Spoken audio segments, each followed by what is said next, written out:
All right, guys, I figured I better do this video before it starts getting really warm out there. We are having a bit of a heat wave here, but it's been pretty cold and spring is almost around the corner, and better late than never to get this video out, which is something you guys have been requesting for me to do.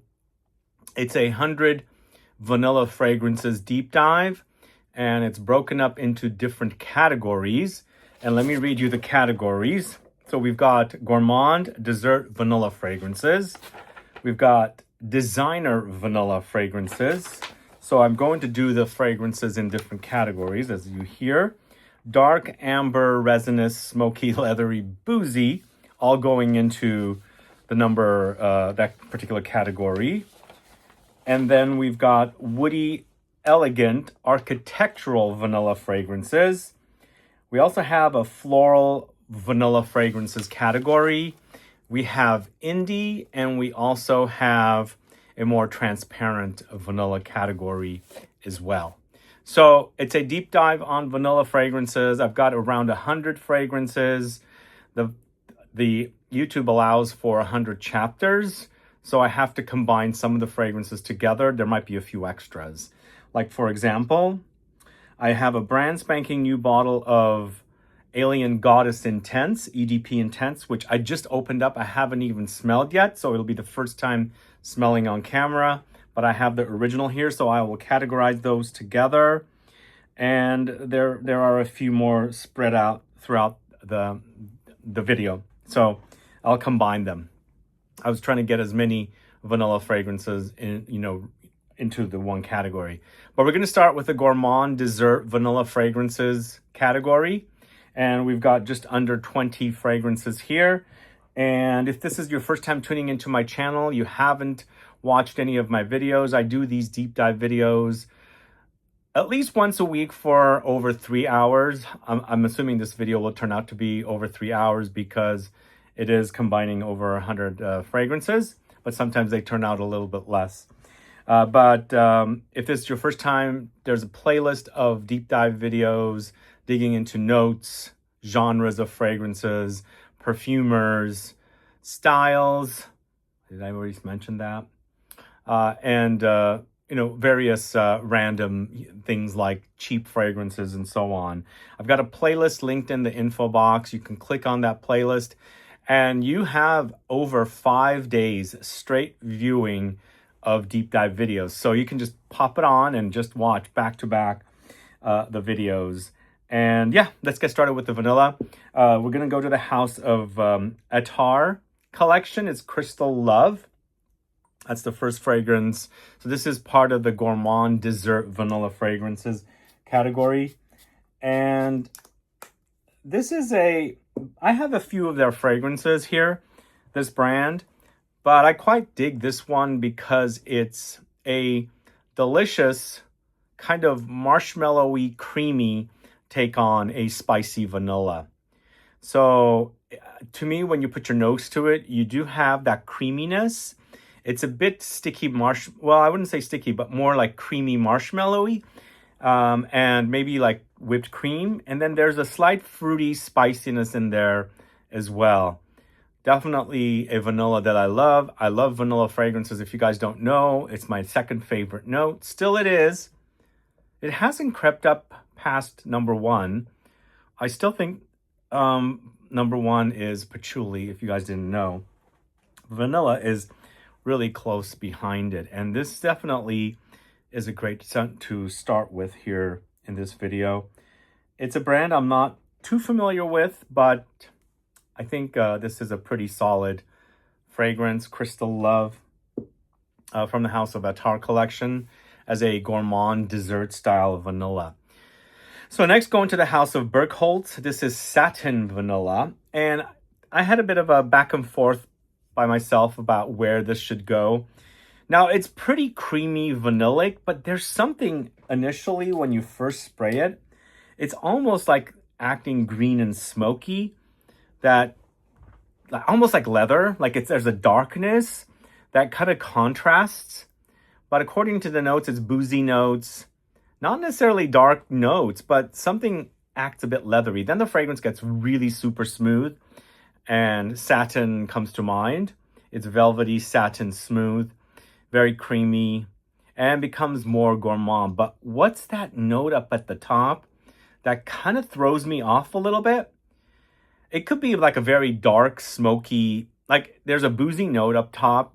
I'm almost thinking it's more like mezcal because it's so smoky. I mean, it's boozy at the same time, but once you get past that, it's so delicious. And so I'm putting it here in the gourmand section of the video, but I think it could have fit into the dark resinous section with the leather fragrances and so on. Let me know if you're familiar with the brand. Bergholz, this is Satin Vanilla. Next, going to the house of Born to Stand Out. I could have put this into the indie category. I decided to put it here. We've got Free Cocoa from the house of Born to Stand Out. Even though this is an indie brand, I think, didn't they sign a Sephora deal? And this fragrance right here is a Selfridges exclusive. It's the Selfridges Yellow. I have to say, this is so yummy. It's coconutty, nutty, creamy, powdery, delicious vanilla, I think. Super, super yummy. Very, very cozy. It's too bad. It's an exclusive. It's really too bad. And I'm hoping it'll come off the exclusivity. I should also say it's a bit milky. And I think it's a given with the fact that it's got coconut. But wow, it's yum. Behind it all, there's a little bit of something a bit like Ambroxan in the base, the amber woods in the base, but it's really, really nicely done. Long lasting, very comforting, super cozy, and sweet, spicy, creamy, nutty, a bit tropical yumminess. So that's Free Cocoa from the house of Born to Stand Out. Next, going to the house of Chabot, Maison de Parfum. This is LAIT de Vanille. LAIT de Vanille, LAIT milk, vanilla milk. The brand has several milk-focused fragrances. They also just came out with a tiramisu fragrance, I believe, that was really super yummy. But LAIT de Vanille, just imagine a very milky lactonic overdose with a milk combo. LAIT de Vanille, yeah. I mean, I've done enough baking myself where I've, cooked with milk and vanilla together. And I like that combo. It's super delicious. And you've got that here. It might come off a bit simplistic, I have to say, because in the end, there's not much going on except for the milky notes and the vanillic notes. So it's sweet, lactonic, maybe a slight bit nutty and woody in the base, maybe a bit of amber thrown in as well. But I think out of the LAIT fragrances from this house, I really enjoy this one. My favorite, though, is the chocolate. My least favorite is the LAIT concentrate. I don't care for that one as much. But this is really close behind the chocolate one, LAIT de Chocolat. So that's LAIT de Vanille from Chabot, Maison de Parfum. Then we're going to the house of Comptoir Sud Pacifique. It's Vanille Extreme. This is a pretty long-standing house.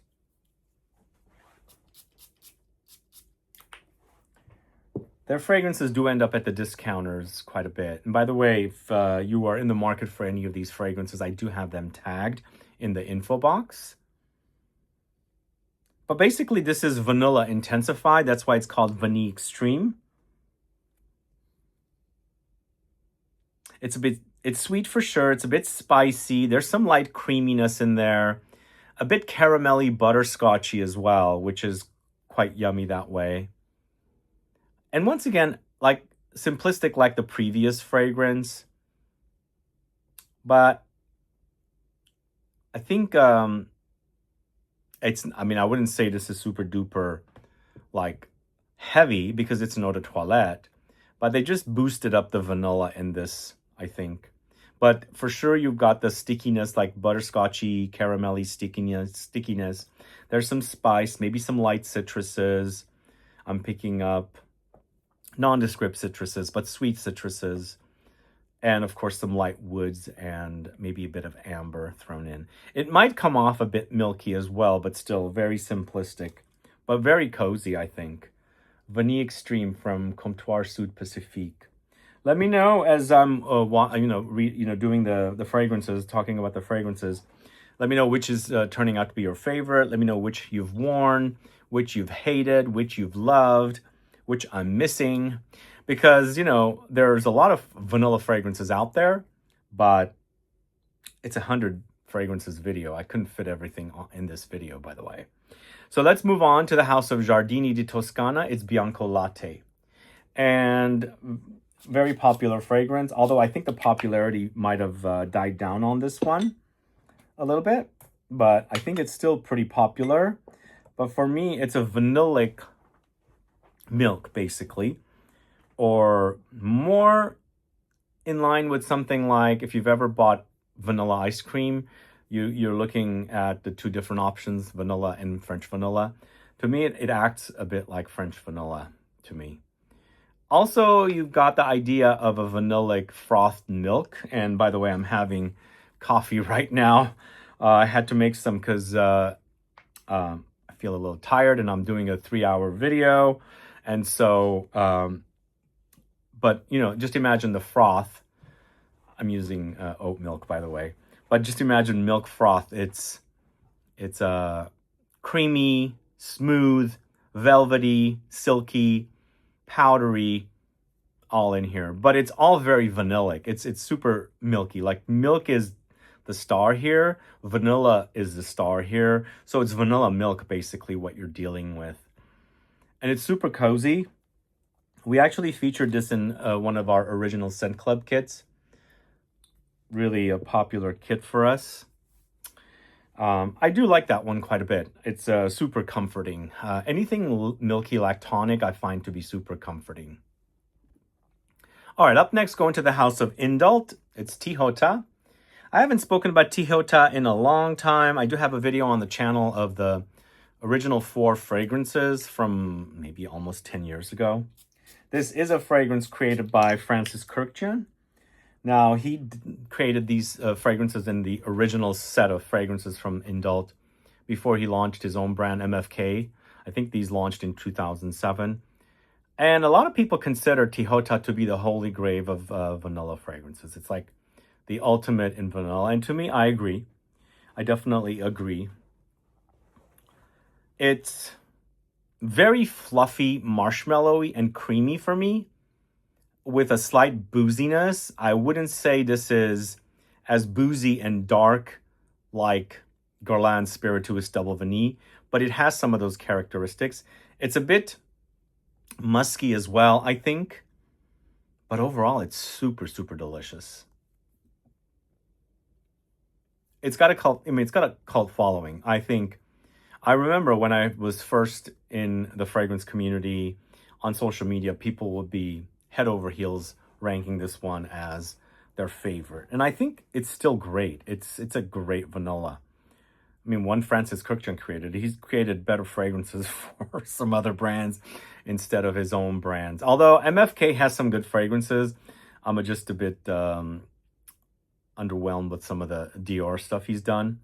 But this is a great vanilla by Francis Kurkdjian. If you don't know it, check it out. It's Tihota from Indult. Super yummy fragrance. Very, very fluffy, creamy, marshmallowy. Up next, going to the house of Guerlain. It's Vanilla 28. This is also really, really yum. Really yum. I really love this vanilla. I can see why people love it as well. It's got a following. It's so yummy. It's spicy.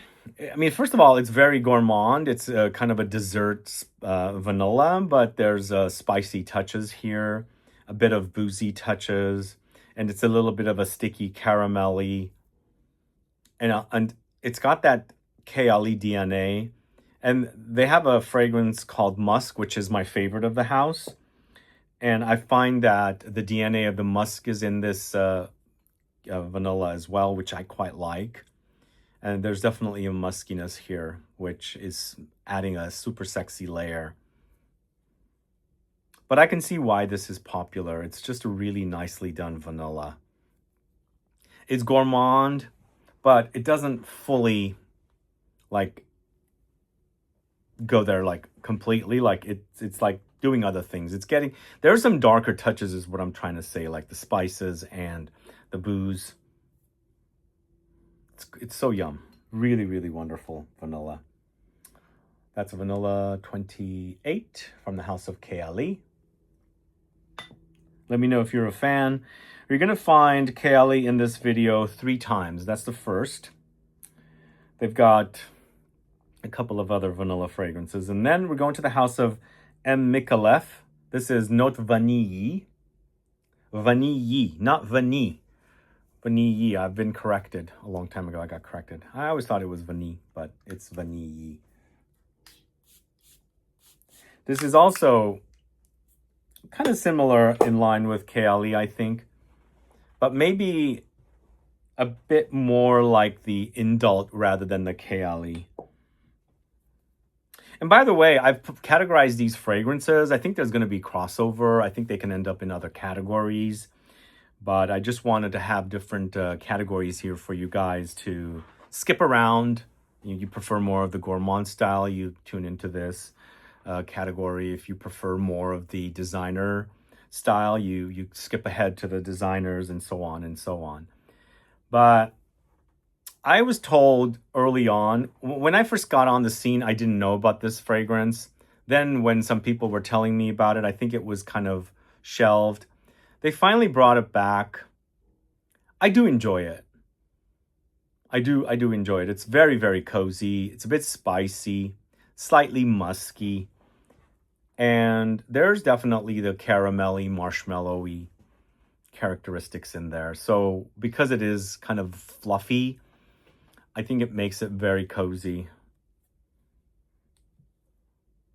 What do you guys think? Note Vanille from the house of M. Micallef. I think the version of this versus the previous edition is also slightly different from what I hear. I'm not 100% sure because I've never got my nose on the original.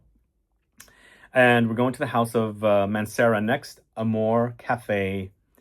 Yeah, I put AMORE CAFFE here, even though it's a cafe-focused fragrance. It's inspired by an affogato, which I absolutely love, kind of sort of having one here. I'm going to take a sip. AMORE CAFFE is more like an affogato because affogatos are ice cream. And when I do them myself, it's French vanilla ice cream that I use. And not super frozen. It's got to be a little bit creamy, like not like super hard is what I'm trying to say. 2 scoops and a shot or 2 of espresso on top. And that's the idea here. So this is, to me, very vanillic, super vanillic, but you've got light touches of coffee in there. And it's like sometimes on the affogatos, you also get like biscuits or like cookies or something. I do pick up some things like that here as well. But the fact that it's very vanilla ice creamy, it's very cozy, super, super cozy. It's definitely one of my favorites of Mancera's for a long time. They launched 2 really great ones back to back, like AMORE CAFFE and Tonka Cola. I haven't kept up. Like Explicit Vanilla, which I did not feature here, which was in our mystery box. I just ran out of space. Maybe I'll do a part 2 of this video. Who knows? But for now, I do really enjoy AMORE CAFFE from Mancera. Really awesome scent. So next we're going to the house of Maison Mataha. It's Escapade Gourmande. This is also very fluffy and creamy. Super, like if you're ever taking whipped cream and, you know, whipping it and becomes this very fluffy texture. Here's what I experience with this. This also, I mean, it's super creamy. And I think that creaminess is giving or lending itself to creating a very gourmand experience. But I feel like this vanilla is also on the boozy side and also on the butterscotchy side. It's so yummy. I recently started cooking some things again. I did a non-bake German cake recently with biscuits, and I had to buy some vanilla extract. And I was using it, and I was like, that smells good. That smells so good. I think when I was cooking and baking a lot, I was using a lot of vanilla extract, and the good kind, the expensive kind. I think probably around that time is when I was, you know, starting to appreciate the smell of vanilla. I never really wanted to wear it though. I just appreciated the smell. I think once I got into doing fragrance videos, fragrance content, my palate changed. I started enjoying vanilla. I mean, your palate opens up eventually. Like sometimes I get really negative comments about certain notes. I could just wait for these people to, you know, come back like 5 years later and they'd be like all over something that they hated, which really happened with me. I hated vanilla before. I did not want to wear it, but I'm obsessed with it. It's my #2 favorite. I hated white flowers before. I do appreciate white flowers now, although tuberose I'm having some complications with. But this Maison Mataha, it's so fluffy. Just imagine that whipped cream into how fluffy it has become. It's not liquid anymore. It's just like a cloud, a pillow, marshmallow, and that's how you experience this Escapade Gourmand. It's quite yum. All right, so that's Maison Mataha's Escapade Gourmand. Up next, going to the house of Maison Tihota, VANEXSTASY. I like that, VANEXSTASY. Vanilla does give you ecstasy, right?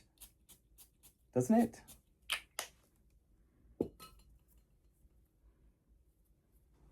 This, to me, it's very spicy and very sticky. Kind of giving me the idea of a lighter Atelier des Ors Lune Feline, not as balsamic and dark and musky like that. And also giving me a little bit of the reminder of something like Vanille Insensé from the House of Atelier Cologne. Super spicy, a bit amber woody, thick and dense, but like really awesome smelling vanilla. This could have gone into the spicy vanilla category as well. I find it to be a bit more gourmand and edible, dessert vanilla. What do you guys think? Do you guys like Maison Tihota? I'm waiting for them to launch another collection. They have the vanilla, they have the coffee, they have the, what's the other? Coffee, vanilla, losing it. I always thought that they were going to launch a tonka bean collection. Do they already have the tonka? Anyway, this is a really great collection of fragrances. If you don't know it, do check it out. It's a sister house to Laboratorio Olfativo, if you guys didn't know. But let's move on to the house of Montal. This is vanilla cake. Yep, super gourmand here.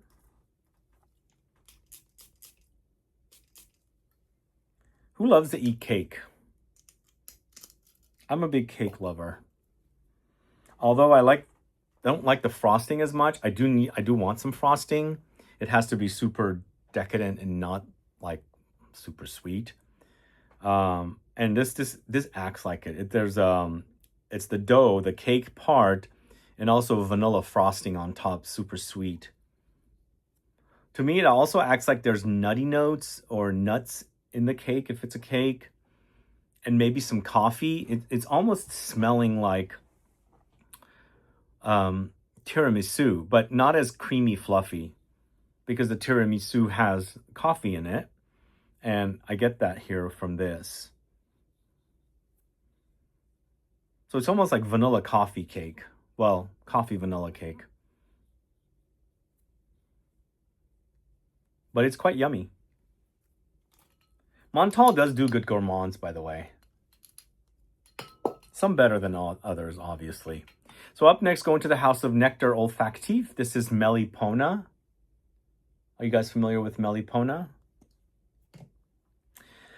So I haven't spoken much about this fragrance, but they do have some fragrances. Well, this is a vanilla. I mean, the brand is a honey-inspired collection. And as you can see, it's quite yellow. But this to me is not much honeyed, if at all. It's more vanilla, like straightforward vanilla, spicy, a bit ambery, creamy. Maybe there's some traces of honey because, again, the brand was inspired by honey. I mean, they have 3 awesome honey-focused fragrances. Golden Nectar is one of their fragrances, which is like totally honey-inspired. I'm not getting that here as much, but I think there might be some traces of it. But it's more about the vanilla here, for sure. It is delicious. I think this is also probably their more popular or most popular fragrance, Melipona, from Nectar Olfactive. So I'm going to the house of Profumum Roma next. We've got Acqua e Zucchero, basically sugar water, but it's very vanillic. A little bit citrusy as well, I think.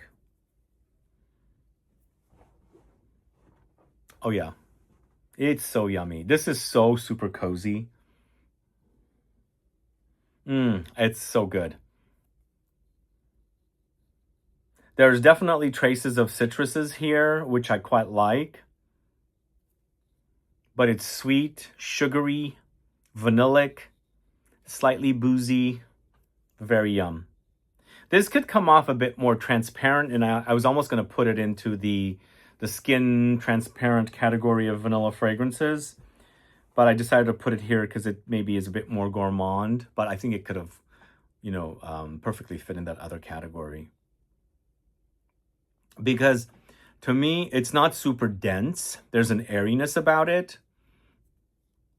But man, it's good. It's so good. Really, really great. I think this was my 3rd Profumum Roma fragrance purchase. It could be 4th, somewhere around there. My very first one was Acqua Viva. Then I bought the Rosa Monday, and then it was Acqua e Zucchero. Let me know if you guys have tried this. It's totally worth having. So yummy. Very cozy. Next, it's Dulcis in Fundo from a house of Profumum Roma. Totally different, but still very vanillic.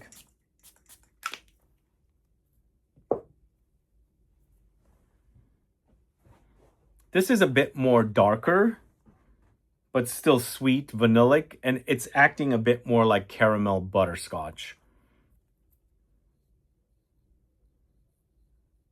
Yep, I think there's a slight bit of smokiness in there, and it's basically sugar being caramelized,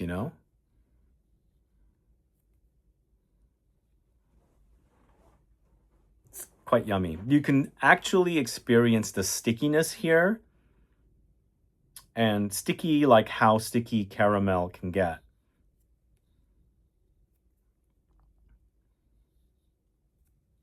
At this moment, to me, Acqua e Zucchero is smelling better, but there are occasions that I really love the way this smells too. I think it's totally yummy. It's just right now, the Acqua e Zucchero is really awesome smelling for some strange reason. Sometimes it happens. But that is Dulcis in Fundo from the house of Profumum Roma. Let me know if you're familiar with that one. And up next, going to the house of Swiss Arabian, it's SHAGHAF Vanilla Toffee. This is full-on gourmand, really awesomely done. And also pretty original for something from this house. Also very inexpensive. For what you get a really awesome scent. You've got coffee, you've got nutty notes, vanillic notes, toffee. It is really delicious. It also smells quite yummy because I bought my bottle at the Swiss Arabian boutique from what is it called? In Dubai, it's the souk, the perfume souk. And because I had heard about it launching, and I went in there, it was like $50 or something when I bought it. $75 because it was brand new, something like that. Very busy store, and really has become one of my favorites. They also have a few other in the collection that I like. The Tonka is great. The Azrak is great as well, which is the honey. But this to me, I think, is like full-on gourmand. Really yummy. Very vanillic. That is SHAGHAF Vanilla Toffee. Let me know if you're familiar with that one. So we're going to the house of Perfume Roma next. This is Poets of Berlin. I had a hard time deciding where this goes. Maybe I didn't have the right category, fruity vanilla. So I put it in here in this gourmand dessert vanilla category. I almost felt like it could go into the sheer vanilla, but I decided to go here. This actually smells quite delicious in the heat, actually. This comes alive in the heat. It does have that blueberry note, but I almost pick up musk in this as well. There's certainly a muskiness in the base, which is kind of sexy. Who's a fan? By the way, the color has gotten darker as the fragrance ages. I mean, I think it's a given. I think it's because it's vanilla. Also, the bottle is super awesome. It's a Pierre Dinan bottle. If you guys don't know who that is, famous bottle maker. But this is great. Really super awesome. Poets of Berlin from Wilhelm Parfumerie. To me, it's also an easier to wear vanilla. It's not super dense. That's why I kind of was thinking of putting it into the other category, but it is here in Gourmand Dessert. And I'm going to end this list with Xerjoff's Casa Moratti Lira. Who's a fan of this? This to me is also caramelly sticky, but also orange comes to mind. Like there is a sweet citrusy touch at the top, which is from the orange. I mean, in the end, it's vanilla, but it has a kind of a sticky consistency. And that's when I envision or experience caramel. It's a Xerjoff, so it's quite long lasting. It's not like, for me, this fragrance has never been a projection monster. So if you're looking for something that projects a lot, I don't get it from Lira. But it performs great. It's long-lasting, very comforting, very cozy, and vanilla taken into the caramel, butterscotchy direction with an overdose of sweet citrusy orange. Yum.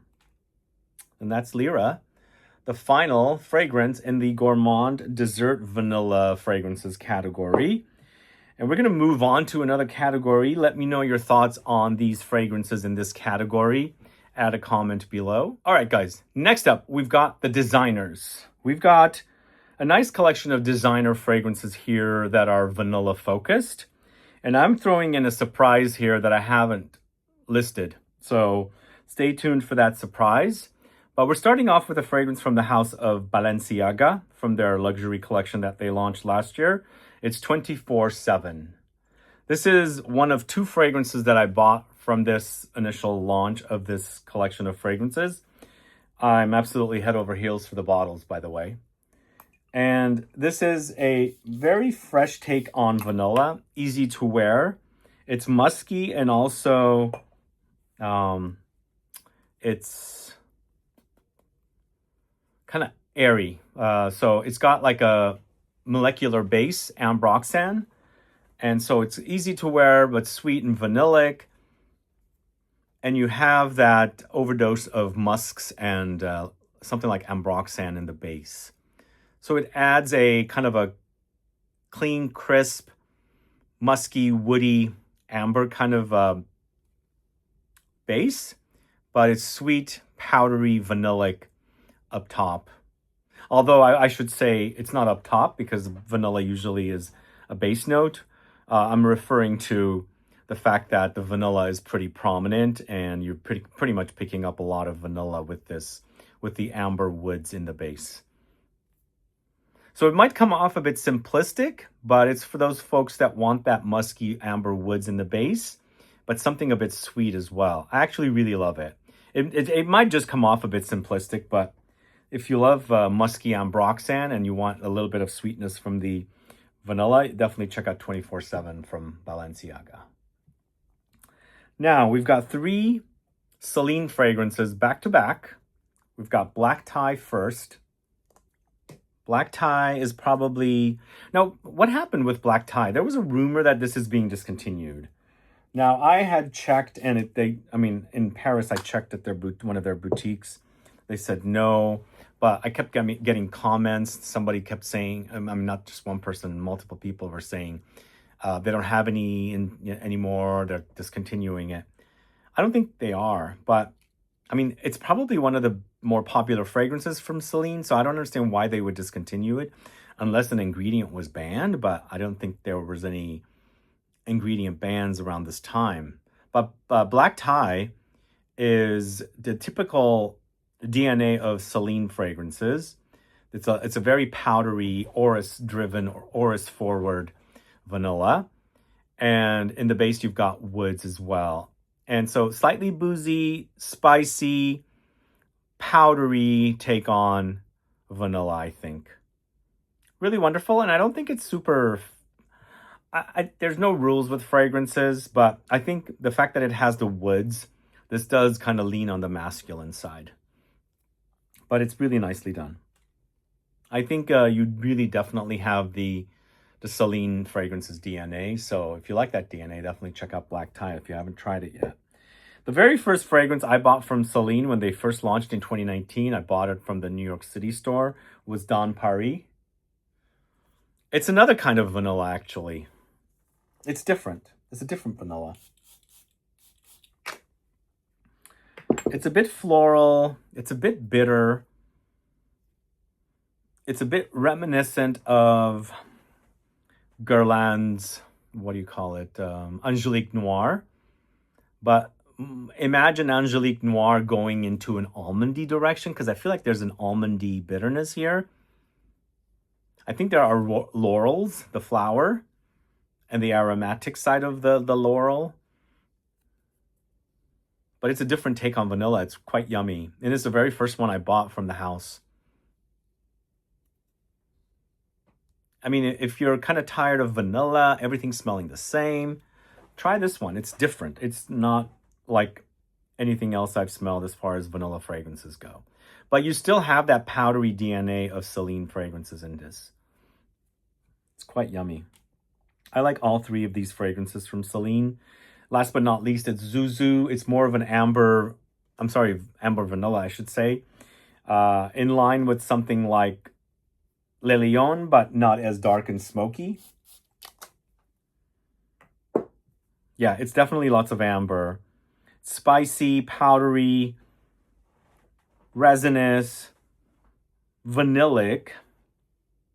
Did I say powdery? You do have the powdery DNA, the orris DNA. And I think this brand does orris really lovely.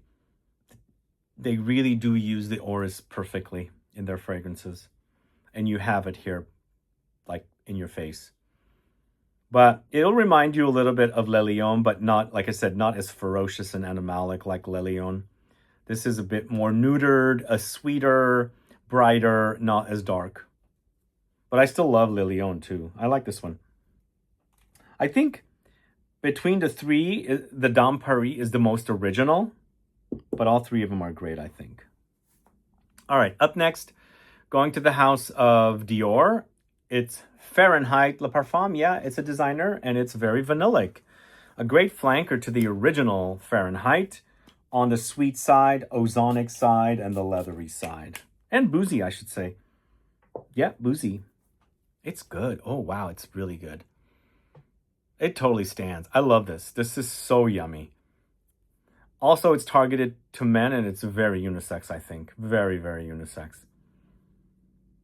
The violet leaves adds that crisp fruitiness, almost watery. And it's leathery in the dry down. I think there are some soft spices of licorice in here. It's quite boozy. It acts boozy. There might not be boozy notes, but I can't remember quite. It's very boozy to me. And of course, there's a lot of vanilla. It's really good. Really, really great. glad they have this. It's one of the best men's parfums out there on the market. And it might come off a bit old school, but it smells great, right? Okay, this is the surprise fragrance I'm throwing in here. This is Dior's Hypnotic Poison in the Eau de Parfum concentration. One of you guys told me to get this. I finally did. And this is my very first time, well, I've had it for a good almost 2 years now, but it's my very first hypnotic poison flanker. And this version is really, really good. The EDP, by the way.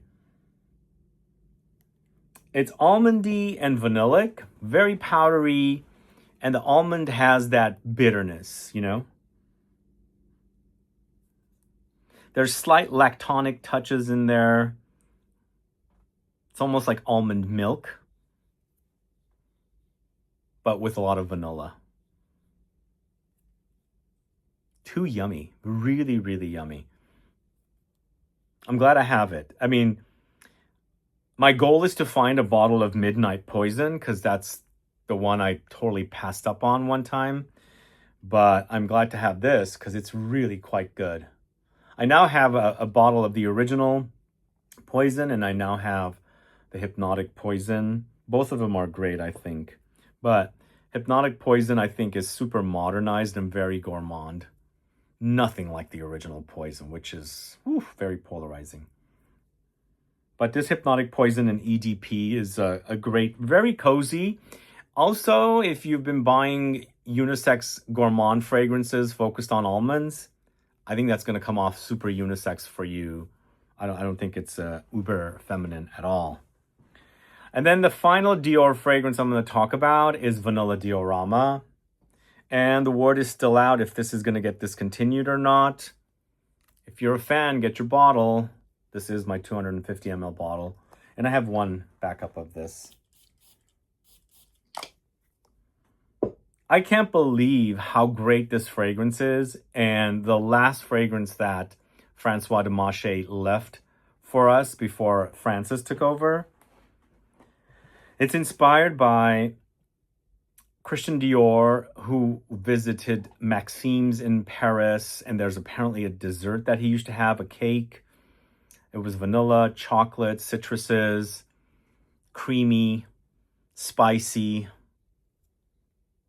Really good. Really good and super strong too. What's going on with Dior? I don't know.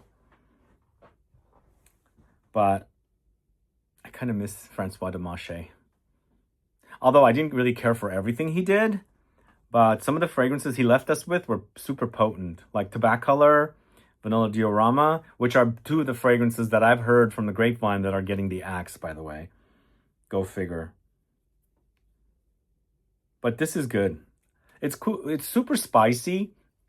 It also, when the citruses really shine, it kind of reminds me a little bit of Shalimar, but in a modern way, not the classic old-fashioned formula of the original. Maybe more like L'Essence, the Shalimar L'Essence, but it's quite good. Vanilla Diorama, gotta have in your collection. Up next, we're going to the house of Dries Van Noten. This is Chamomile Satin. This is also quite yummy. This is a Julien Rascanet creation, and I think he created it with Paul Guerlain at IFF. First of all, these bottles are super gorgeous.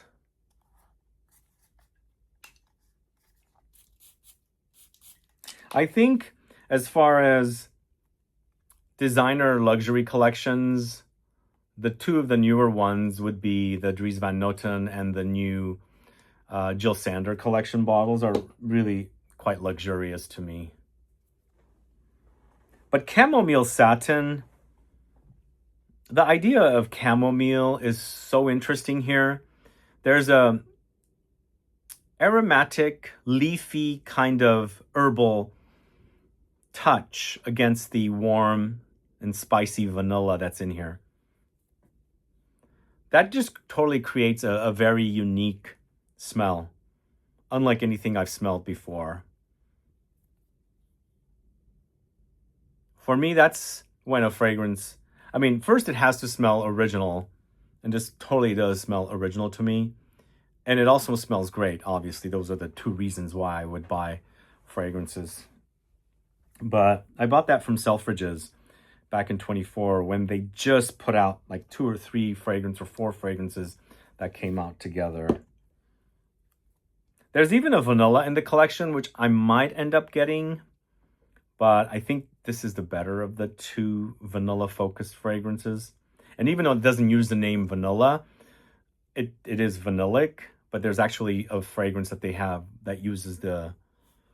Was it called vanilla camouflage? I can't remember. But this is yum. This is super yum. Love it. And the bottle is gorgeous too. So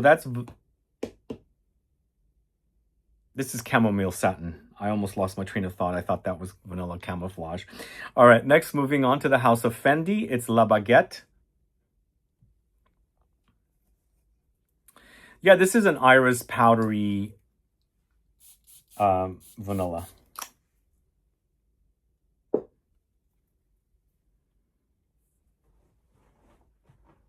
I like that combination. It's sweet and powdery, slightly vegetal, but buttery and spicy. It's really, really great. That's the very first one I bought from Fendi. I haven't bought any since. But being the iris lover, really love that. You know, once it's spring, I'm gonna do an iris deep dive for you guys. So stay tuned for that. I think iris is a bit more spring appropriate. So I'll do that because I want to do it because I'm obsessed with iris. It's like the older I get in this genre, not genre, but in fragrances, the more I end up loving iris. Iris has become such an awesome note for me. And this is both iris and vanilla together. And it's pretty sexy, I think. It kind of lightly reminds me of the new Nichane in the pink bottle. But this being more vanillic, rather that being more musky and powdery. Awesome stuff right here. Fendi La Baguette. And I think the La Baguette is a purse, the name of a purse, I think. I don't know. That's what I had read. And then we're going to the house of Gucci. It's Vanilla Firenze. This could also go into the dark vanilla category, but I decided to put all of these here because these are all designers. And even though these are not some of these are not necessarily like mainstream designers, they're from the luxury collections. I think, you know, in the end, they're all designer fragrances from designer houses. But this to me is dark and smoky and spicy, a bit leathery take on vanilla. And I'm assuming the fact that it's called Vanilla Firenze, it's known for the leather trade. Is that what kind of a vanilla they were going after? I'm not sure. I'm not 100% sure what the inspiration is. That's what I'm assuming. It's a vanilla that's not super duper sweet, by the way. Very amber woody as well. But there's a darkness about it. And I think, you know, you've got it captured here in the bottle. The color of the bottle tells you what kind of a vanilla. It's not a fluffy gourmand vanilla.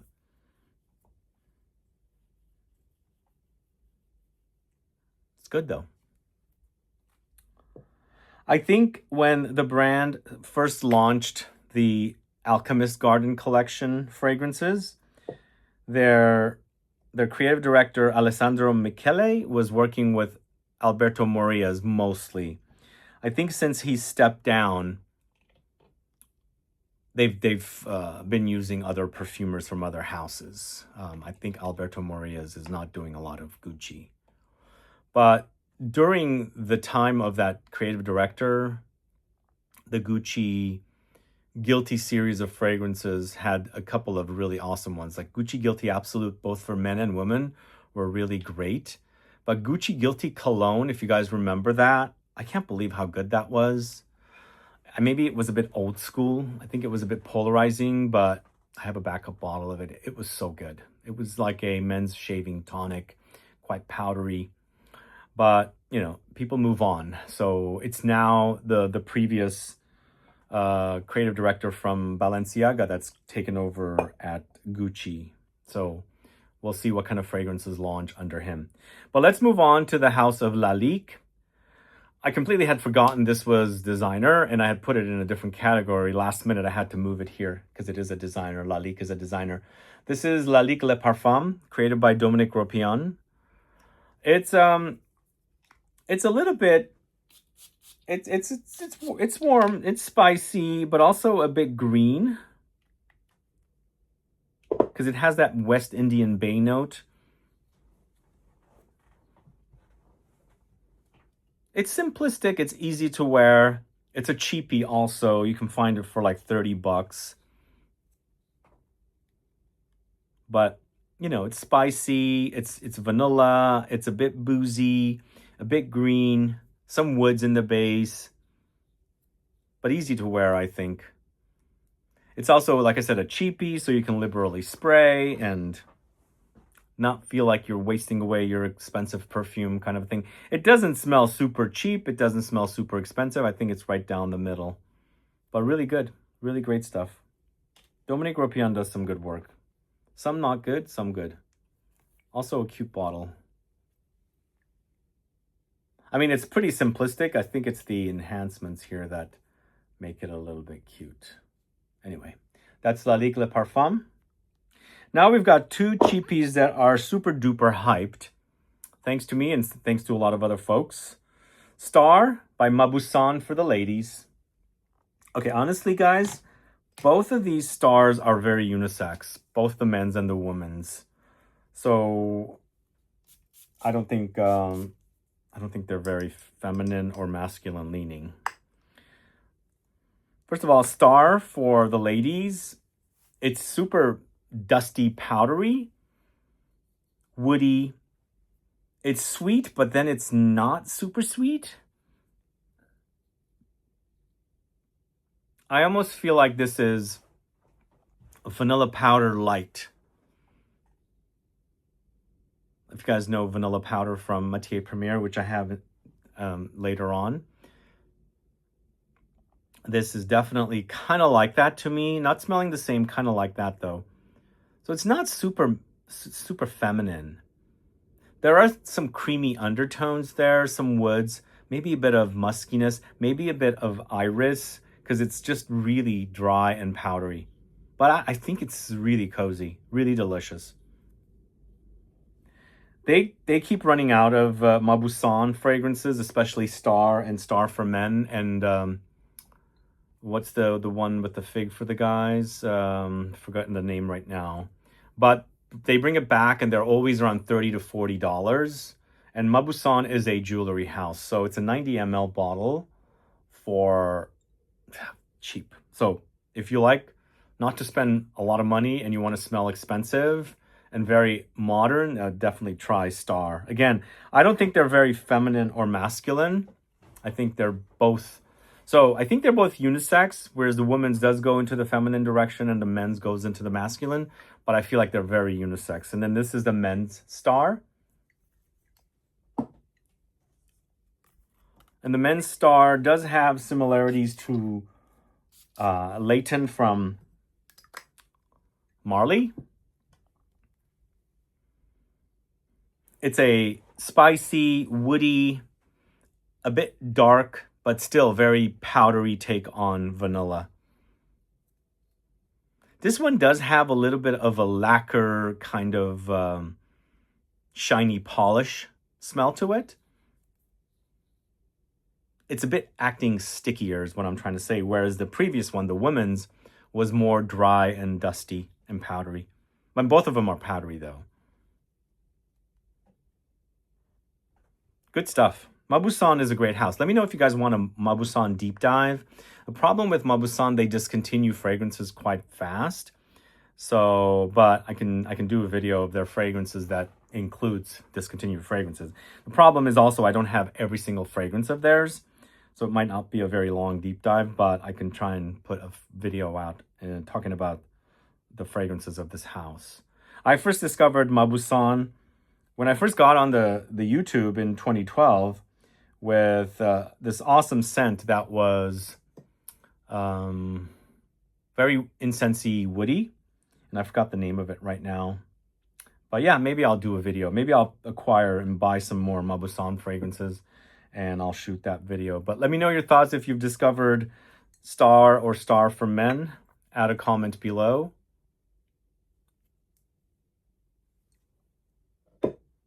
And let's move on to the next designer vanilla fragrance. Once again, targeted to the guys.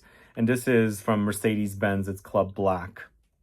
I never got the new one that a flanker of this came out. I believe it's an EDP. This is an eau de toilette, I believe. Is it?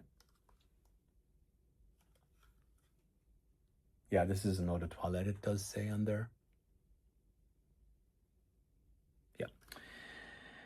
This is also really an awesome cheapie. You can get this for around 50 bucks. It's a bit more boozy. It's a bit spicy, but once again, very dry and powdery take on vanilla. But it's very cozy, very comfy. Surprised how good this is. This is Olivier Cresp. Is it Olivier Cresp? I think it's Olivier Cresp. Yeah, let me know if you guys have tried the new EDP version. How does it compare? A cool bottle also, I think. It's yummy. All right, so that's Mercedes-Benz Club Black. And then I'm going to talk about the Mugler Alien Goddess and Mugler Alien Goddess Eau de Parfum Intense, which I've never smelled yet. So it'll be my very first spray. I do have a video on the channel of the original Alien Goddess, which is Eau de Parfum. And then the new one is Eau de Parfum Intense. This to me is a solar take on the original Alien, taking it into a beachy, tropical, vanillic, floral direction. The original Alien is jasmine, and I believe they have jasmine here. But they also have, I think, orange blossom.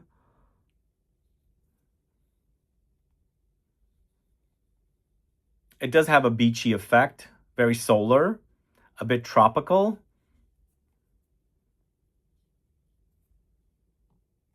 It's Nathalie Lorson and it's, is it Marie Salamagna? They both co-created this. I think it's a decent flanker. Well, I don't know if I want to call it. Alien Goddess is a different fragrance than Alien. Alien is different, totally different.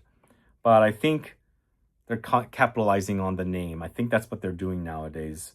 Because they know they have a popular fragrance, they're going to use that name and create flankers. But again, completely different, not identical, but I think it was pretty successful, don't you think? I don't know how many flankers they did. And again, the Alien Goddess Eau de Parfum Intense, I haven't tried. I'm going to try it here for the first time. Let's see if it's a little better than the original.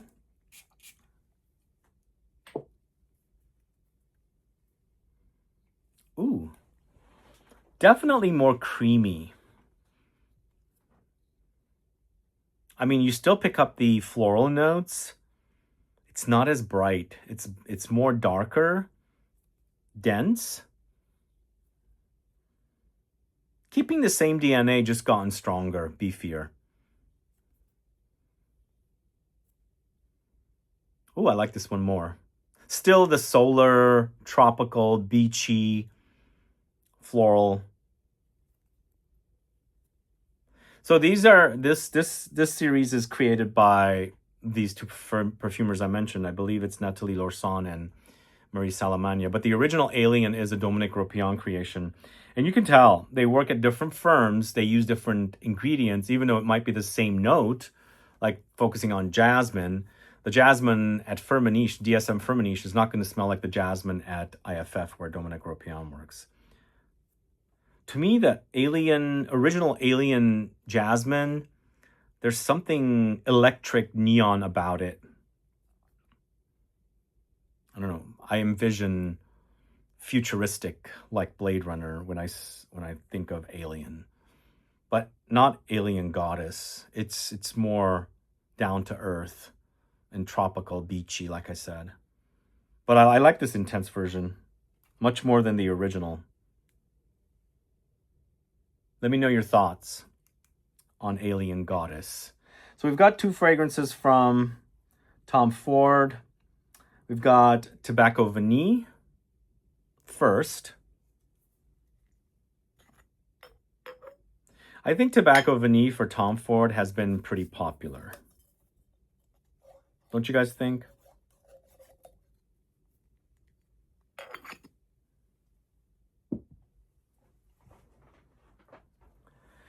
So Tom Ford's Tobacco Vanille is super spicy, smoky, resinous, dried fruity, and also warm spicy. So although I think there's like cloves comes to mind, maybe a little bit of dash of cinnamon. So those warm spices do appear. Maybe some bright, fresh spices, zing, like ginger kind of added in there as well. But it's a dark, dry, ambery, resinous experience with like ashy smoke against vanilla. One of my all-time favorite fragrances. Absolutely love it.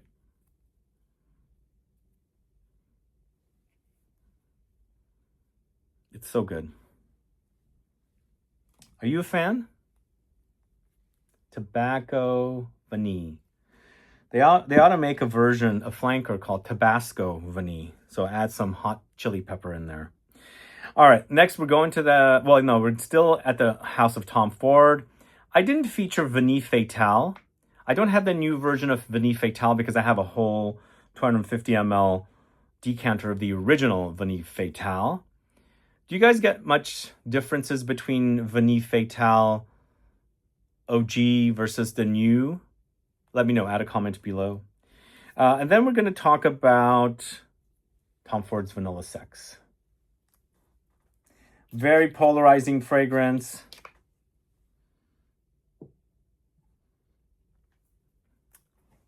Nougat. Almond nougat is what I get here.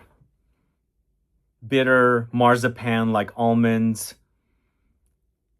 Multiple kinds of vanilla notes in here.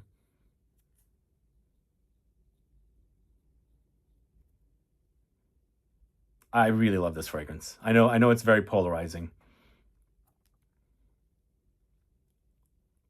It's super cozy, but that kind of bitter contrast adds a little bit of interruption from your coziness. Makes you think what's causing that bitterness. Kind of smells a bit like tonka. I think it was a success for the house.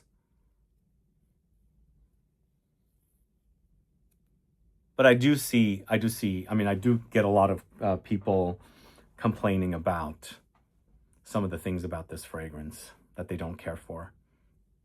Let me know your thoughts.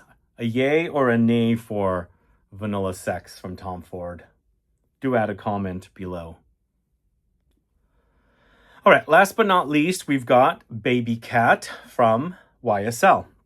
And as you can see, my bottle is the previous bottle, not the new one that says raw bourbon on the front. And I smelled it once last year when I was in London, and I thought I smelled the same, but I haven't compared them side by side. So let's see if I want to buy a new version of that soon. But another Dominique Ropion creation. It's vanilla with a lot of incense and black pepper, pink pepper notes, turning into minerally leather with saffron. So this came out in 2022, probably like 6 months after Vanagloria from Laboratorio Olfativo came out, which I'll have in another category. And this was so difficult to get, Baby Cat. I think in 2022, after the pandemic, I had just started traveling again. to Europe, and for the first time I went to Paris and trying to find a bottle, it was not very easy to find of Baby Cat, and it was difficult for a good 2 years. And then now it's selling at Macy's and Sephora in the new packaging. Plus they have extracts coming out now. I think they've redone everything, and they've got these gorgeous extracts bottles. When I'm in Europe or in London at the beginning of April, I'll check those extracts out. I definitely want the tuxedo, and I'm not sure about the blouse. We'll see. And maybe in the future they're going to launch a Baby Cat extract as well. But have you compared the new version of Baby Cat with the previous version or the old version? Let me know, add a comment below. And that's the last designer fragrance here. I hope I didn't accidentally slip designer fragrances in the next categories, but let me know your thoughts on these designer vanilla fragrances, and let me know what's missing. Again, I don't have every fragrance in the world, but I think I have every single vanilla fragrance from the designers that I think I have. I mean, Guerlain is that strange category, so I've got them not as part of the designers, but sometimes I categorize them as designers. But if there's anything out there that's missing, let me know. Maybe I'll do a follow-up video as well. But let's move on to the next category. All right, next category is dark, amber, resinous, smoky, leathery, boozy vanilla fragrances. So it's a pretty big category here. And I didn't mention at the beginning of the video, these portions of the videos here in this deep dive video will be aired separately. So in the future, you can find these videos aired individually, much shorter edited versions. But this obviously is a deep dive, so we've got all the fragrances back to back, no editing, no cuts. So this is the dark, amber, resinous, smoky, leathery, boozy, vanilla category. Before I get to those, just want to mention to you guys, we do have our latest Scent Club kit. If you haven't bought that kit yet, it features 3 awesome scents, one of which is Liquor BPM from L'Orchestre Parfum. And we've got Vava Vanilla, which will be coming up here later on. This is also featured in the kit. And Le Bras de Morphe from Hellenist. Vava Vanilla obviously is from Sarah Baker. And so, yeah, get that kit. It's in the store now. Really a great collection of 3 fragrances from indie niche fragrance houses. All right, let's move on to the list now. We're going to start with Acro's Glow. And Acro's Glow is an amber vanilla fragrance. Dark, a little smoky, resinous, balsamic, spicy. Wears really wonderfully. I wouldn't say it's super duper dark, but it's in the darker category, the ambery, resinous category. No leather here, at least not to my nose. Might come off a bit boozy, but not super boozy as well. I think the name, fits appropriately. For some reason, though, it's called Glow. I always think gold, because it is in that kind of gold, shiny color, reflective color. But if you like it kind of resinous, sticky, ambery for sure, try Glow. Glow is definitely one of those awesome amber vanilla fragrances. Up next, going to the house of Al Jazeera, it's La Forêt. Let me know if you're familiar with La Forêt or Al Jazeera fragrances. This starts off kind of sweet gourmand vanilla, eventually dries down to amber, resin, earthy patchouli. So super sexy, by the way. Really an awesome dry down. If you like patchouli mixed with vanilla, sexy patchouli. In fact, the patchouli in this kind of reminds me of the patchouli in their patchouli fragrance, which I was recommending for a bit. It's been a while since I've spoken about it, but I haven't been speaking about patchouli fragrances a lot. But the patchouli in this does remind me of the patchouli in the patchouli fragrance from Al Jazeera. But it is, like I said, very vanillic. It gets resinous and dark and ambery in the dry down. But up top, you've got a really nice, fluffy, creamy vanilla, kind of gourmandesque. I don't think the name fits the fragrance, but the smell is so divine, so beautiful, so gorgeous. Up next, going to the house of AMORE. It's VANILLEE. Are you guys familiar with this house? It's a small indie niche house.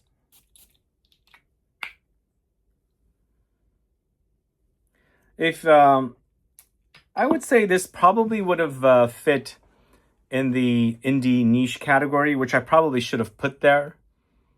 But it's kind of a smoky, resinous, dark take on vanilla. Not your usual gourmand vanilla. Just a bit more artisanal, smoky, dark.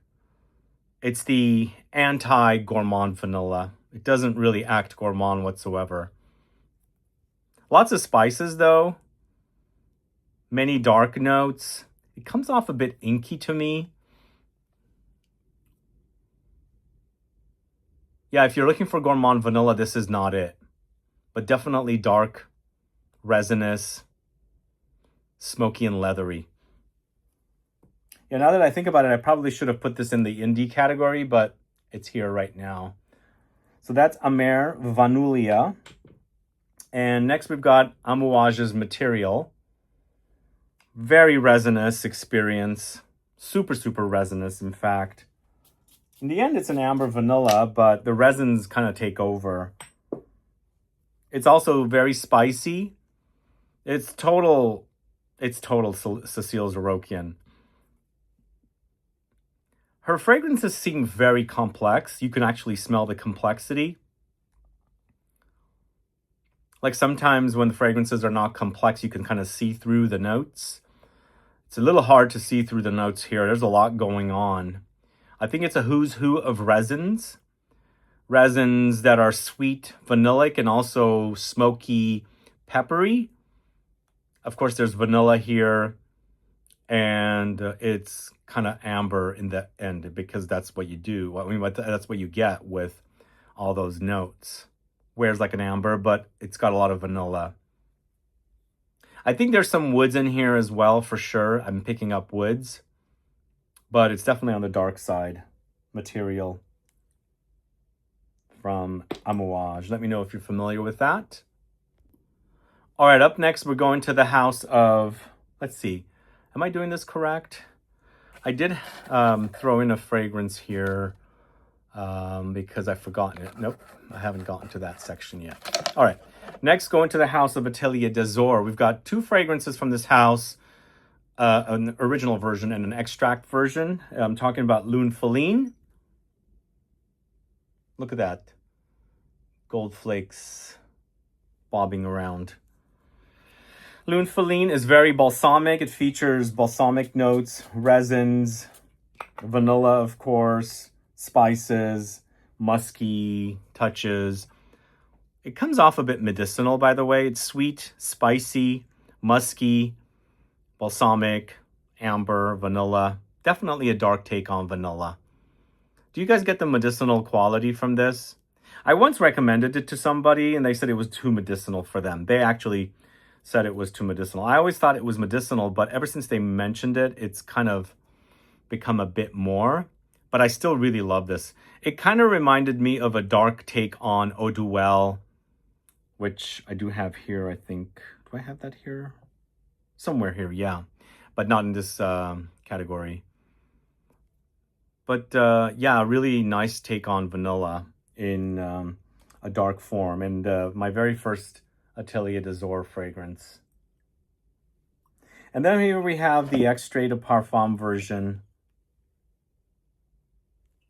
So if you want something much more intense, definitely try this version. The gold flakes do come through, by the way. They do spray through, as you can see right there. So it's interesting, with extract versions of Eau de Parfum fragrances, it's actually, whenever I spray it right after, the top notes hardly appear. And I think it has or features less top notes because it is an extract. They want to intensify it. So they've increased or boosted up the base notes. So it goes right to the base notes for me. I'm not picking up much up top. I believe this fragrance overall has cardamom in the notes. I think that's contributing to the medicinal quality a little bit as well. But it's definitely a much more intense version of the original. Deeper, much deeper, stronger, even further darker. And the resins are amplified, or the amber balsamic notes. But still a great DNA. I don't know which I prefer more. I kind of like the extract here a little bit today. So that's Atelier d'Azur Lunfeline Extrait de Parfum. And then we've got Vanille Carbone. Vanille Carbone from Atelier Materi this time, not Atelier d'Azur. God, there's a lot of Atelier. Atelier Cologne, Atelier d'Azur, Atelier Materi. Sadly, I don't feature Atelier Cologne much in my videos because it's not really distributed in the USA much. But Vanille Carbone is dark, oily, greasy, leathery take on vanilla. It's not a sweet, cakey, you know, cookie, fluffy marshmallow gourmand. Definitely not. But if you like that kind of greasy, oily, dark vanilla, I'll definitely try it. And the thing is, this fragrance is created by the same perfumer that created Vanilla Sex. Totally night and day different vanilla fragrances. Vanilla Sex is bitter almondy, lots of vanilla. This is, like I said, super dark, greasy, oily, leathery, smoky vanilla. Vanille Carbone from Atelier Materi. Let me know if you're familiar with that. Next, we've got BDK's Vanille Caviar. This is somewhat of a polarizing fragrance, I think. And even though when you first spritz it, it is pretty bright, but it does get dark. To me, it gets dark. I haven't been able to click with this one yet, unfortunately, sadly. It reminds me a little bit of vanilla powder. Then it gets resinous and ambery and dark, a little smoky, leathery. So in the end, it's not your typical gourmand vanilla once again. If you're looking for gourmand vanilla, sweet and cakey and cookies and marshmallows and fluffy, milky, this is not it. It also kind of hints a little bit at Novi vanilla, but still in a different direction. So that's BDK's Vanille Caviar. I've got two BDK fragrances, but the other one's in a different category, even though I felt like it could be in this category because it's called Vanille Leather. I feel like it's quite floral, so I've featured it in the floral category. But let's move on to the house of commodity. We've got gold. I'm going to talk about all three of the golds, the gold minus, gold original, and gold plus. Let's start with gold plus first, because to me it's the most dark. And I featured this here, but I've pulled out all three of them. So I originally wore gold in the original concentration when the bottles were not in the tall bottles. It was in the original bottles from Commodity. I wear quite a bit of it, but I feel like either my palette changed or the fragrance changed, because I used to really love this fragrance. I don't love it as much as I used to. And here, this version, it's sweet, sticky, but also very resinous and ambery for a vanilla-focused fragrance. And lots of woods here as well. So if you, once again, like your vanillas dark, resinous, woods, amber, try this. It's definitely gold, you know? It's got a golden glow. Let's try the Gold Minus, the personal version. And if you guys don't know the Scent Space collection from Commodity, their fragrances are in the white, and they're all minus in the white. That means personal, like it's a personal fragrance. Doesn't have much projection and things like that. And here, it's very transparent and clean. It's sweet. Lightly vanillic, I think, also. There's a creamy factor about this. But for me, I specifically chose the the plus, what should I say? The bold. And because it is fitting of this category, the dark amber, resinous, smoky, leathery, boozy. But yeah, if you like it personal, I think try that. It's definitely vanillic, but it's definitely got that transparent kind of airy quality about it. And here's the original. And the original used to come in the original bottles. They were more flat and more stubby looking bottles. These are tall and upright bottles, specifically for the scent space.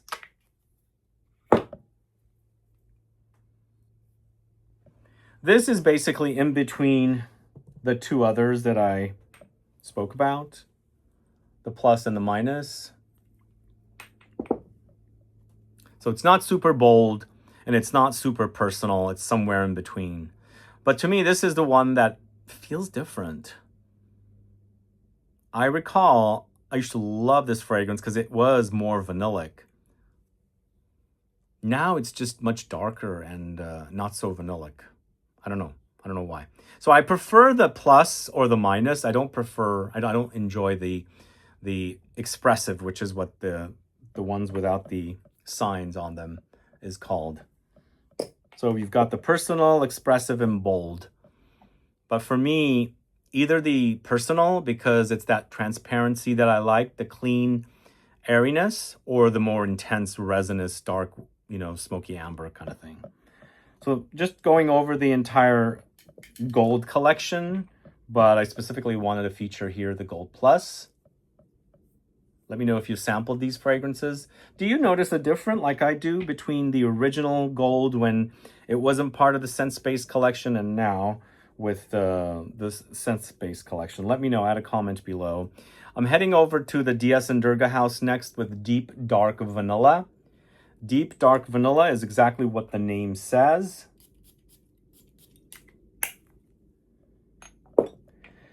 So I had this is a very polarizing fragrance, I think.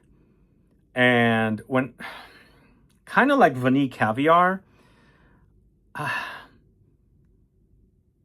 it didn't click with me. I think it's slowly resonating with me. There's something that bothers me in it, but I feel like as the fragrance has settled, it's been 2 years since it launched, I am picking up more patchouli, but it's not the best patchouli, or something in it still bothers me. So it's a very patchouli forward vanilla, but there's something moldy or green vegetal, something, and normally I like those kind of notes. This one's bothering me, but it's vanilla with a lot of those notes and an overdose of patchouli. It does have a bit of a medicinal quality, but I much prefer the medicinal quality of Lune Feline than this. This is super medicinal, like band-aids and bandages and medicine. So I don't know what it is, but let me know if you're a fan of Deep Dark Vanilla. It's definitely Deep Dark Vanilla, but sometimes takes a while to appreciate a fragrance, and sometimes you will never appreciate it. It'll always be something you hate or do not like. But I am featuring this fragrance here in this category. This is Shalimar L'Essence. It was either in the Gourmand or here. I decided to put it here because it does eventually get ambery in the dry down. And it's a modernized take on the original Shalimar. It's a good work. I think Delphine did a great job on this one, bringing the original to the modern. You have touches of the original in here, but it's bright and spicy, creamy vanillic, then eventually dries down to kind of an amber resinous experience. Maybe slight bit leathery, but not too much. Again, I wasn't too excited when this launched because I did a video. I bought it in France while I was there last September. And it's grown on me quite a bit. I do enjoy it quite a bit now. I mean, I love this DNA. I love Shalimar. What's not to like about it? Let me know if you're a fan. Shalimar L'Essence. And then, of course, this also from Guerlain has to be here. This is Spirituous Double Vanille. So it's a dark, boozy take on vanilla. Very cooking, boozy amber, I should say. Very cooking vanilla type of vanilla. It reminds me of cooking vanilla. There's some light floral touches. There's resins, of course. There's spices. But this is the ultimate in vanilla fragrances. It literally is like cooking vanilla. Because that cooking vanilla is boozy. It's got alcohol in it. And this comes off super boozy. But it's delicious. Really, really delicious. I mean, the fragrance has changed from when I first smelled it. It was in the flat bottles with that kind of stamp on it. Then it moved into the LATTE at La Métier collection. Then they did the pump sprayers and brought it back. And then now it's in this collection. This is the uniform bottles of La Métier collection. But really great. I would say this is definitely one of the top vanilla fragrances on the market. Realistic vanilla, boozy vanilla, dark and resinous ambery vanilla. That is Spirituous Double Vanille from Guerlain. And then we've got Infiniment Coty's Encore un Fois. Let me know if you guys know this one. This is kind of ambery, spicy, resinous. This actually has that fluffy marshmallowy start, but settles to a dark, woody amber resin thing on skin. But yum, it's yum. It's really yum. One time I met a woman that was drenched with this fragrance. Oh man, she was walking around and I could get whiffs of her. And I was like, damn, lady, what are you wearing? I finally asked her. She was like, Encore un Fois. I'm like, Infiniment Coty, you know that one? Yep, she knew it. So yeah, it's a Fabrice Pellegrin creation. Really delicious. I like that it's bright and settles to an amber in the dry down. Kind of like the Shalimar L'Essence. Then we've got a fragrance from the house of Initio. It's Absolute Aphrodisiac. Now this one is animalic, guys. And I've got another one that's coming up that's also animalic. So this one has castoreum, which creates that leather accord. But it's kind of caramelly, butterscotchy. And the castoreum creates, you know, animalic leather, smoky. Those of you, okay, so I used to recommend animalic fragrances that I didn't find animalic to people. And I think people's sensitivities are, you know, different than mine. I'm sensitive to certain things and other people are sensitive to other things. This came off to animalic for them. I think if you're sensitive to castoreum, stay away from this one. It's leather. It used to be used for leather. I don't know. I don't think they're using real castoreum in here, but it acts like it. So on skin, it's quite musky and leathery, but while all at the same time being butterscotchy and caramelly vanilla. I think it's delicious. I don't know how popular this is for the brand though. Let me know if you're a fan. Okay, we've got another Kayali fragrance. This is Oudgasm Vanilla Oud 36. So we featured this in a scent club. We did the first 3 ouds in our original scent club kit, and it came with a free 2 ml of the rose, because we had the vanilla, CAFFE, and tobacco, and we featured a small sample of the rose. So this has actually grown on me. It was my least favorite of the 3 that were featured in the kit, but it's grown on me quite a bit. It doesn't act too sweet vanillic. I think the oud in here kind of crosses it out, but it creates this kind of a creamy layer, almost coconutty. Maybe there is coconut in the notes. It's the white musk that's doing it, actually. There's white musk. It's yummy, actually. I mean, I still prefer the CAFFE oud. That's my favorite. And the tobacco oud by Guerlain kind of reminds me of tobacco oud by Tom Ford. A little bit, not identical, by the way. But this is grown on me.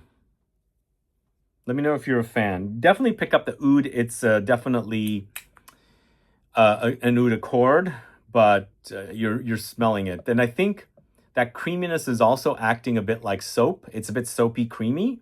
So I think it's definitely the white musk that's in there. So that is Oudgasm Vanilla Oud 36 from the house of Guerlain. Next up, we've got Maison Tahiti's Vanille de Minuit. This is a leathery take on vanilla.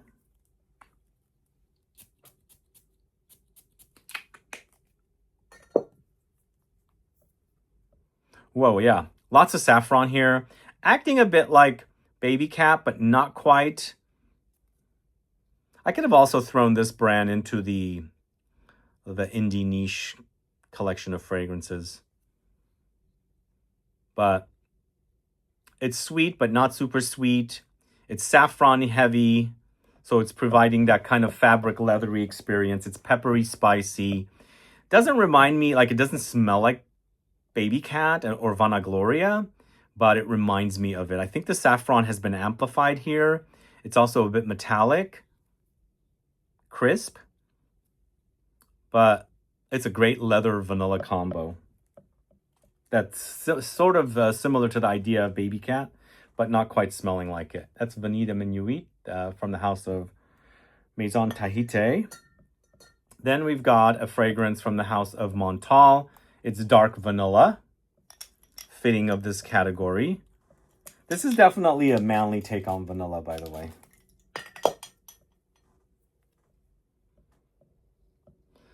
Super oudy. Montal oud. It's an oud accord. It's not animalic. Well, no, not to me. It just has that kind of musty smell of oud accord, made with cypriol and spices and woods. I mean, who knows? They might be using the real thing here, but it's acting more like cypriol, nagarmotha. But it's lots of vanilla, so that there's a powdery effect, also ambery for sure. Lots of amber. I'm picking up saffron, so it's getting leathery too. And there's spices here in addition to the saffron. So definitely the idea of dark vanilla is appropriate for this. Very manly vanilla, I think. In fact, it's called dark vanilla. I feel like the vanilla takes a back seat there. It's not even the main ingredient, but you know, it's called dark vanilla, so we have to feature it here. But the next fragrance from the house of two, this is Golden Powder. So Golden Powder and THOO fragrances was recently one of my deep dive videos. If you haven't watched it, please go watch it. This is definitely on the list. It's one of my favorites from the house. I really love the way this fragrance smells. And you definitely have that golden powder effect. I did mention that I get something chocolatey from this, but like a chocolate cacao. But I think if you guys know what the ingredient carob is, C-A-R-O-B. I think it was very popular in the 70s for vegans to eat to replace chocolate. It's kind of like a dry bean that's made into, I don't know what it's made into, like a molasses or something. Yeah, I think it's a molasses because it's a delicacy in my culture. And it kind of acts like that a little bit. Like it's acting a bit chocolatey, but it's not quite chocolatey. It's kind of dry. It's dried up like cacao, but again, not super chocolatey, but it's sweet and dusty and powdery. Golden powder. Really good, great smell, I think. It's got a little bit of oud. Woods, lots of woods, spices, and amber. But again, super dusty, powdery, dry, and really delicious, I think. And it comes with a really beautiful, gorgeous looking bottle. What do you guys think? As I mentioned in the deep dive video for 2, or the House of Oud, I said, reminds me of the desert when it's so dry on the ground and it's like cracked. Kind of what it reminds me of. Anyway, beautiful bottle from the House of Oud, or 2. That is golden powder. And next, going to the House of Tiziana Terenzi, it's Dionisio. Yeah, this is also a daring recommendation, by the way. It's super animalic, so use with caution. Now, to my nose, it's not. I don't know what it is. I must not be very sensitive to the animalic notes in here. Other people have told me it's super animalic. This, to me, reminds me of Vanille Antique from Byredo, which I have coming up, but with a super musky animalic touch that some people pick up and I don't pick up. I don't get it. It doesn't act animalic whatsoever. But to me, it reminds me of Vanille Antique. Kind of like antique woods, boozy vanilla, very woody, dusty, and spicy. And I guess animalic to some people. Even on my skin, it doesn't get animalic. I don't get it. So I'm not super sensitive to whatever animalics. I thought there was castoreum in here from what I remember. I don't recall. I think it is castoreum though, which in general usually was used to, you know, create the leather accord in fragrances like, what is it called?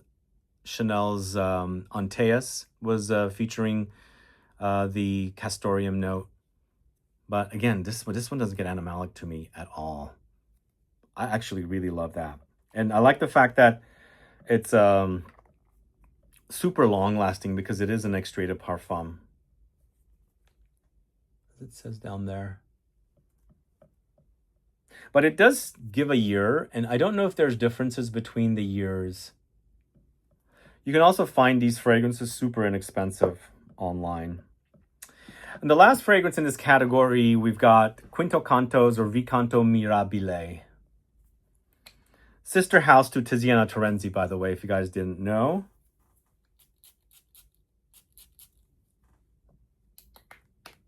Whoa. So this is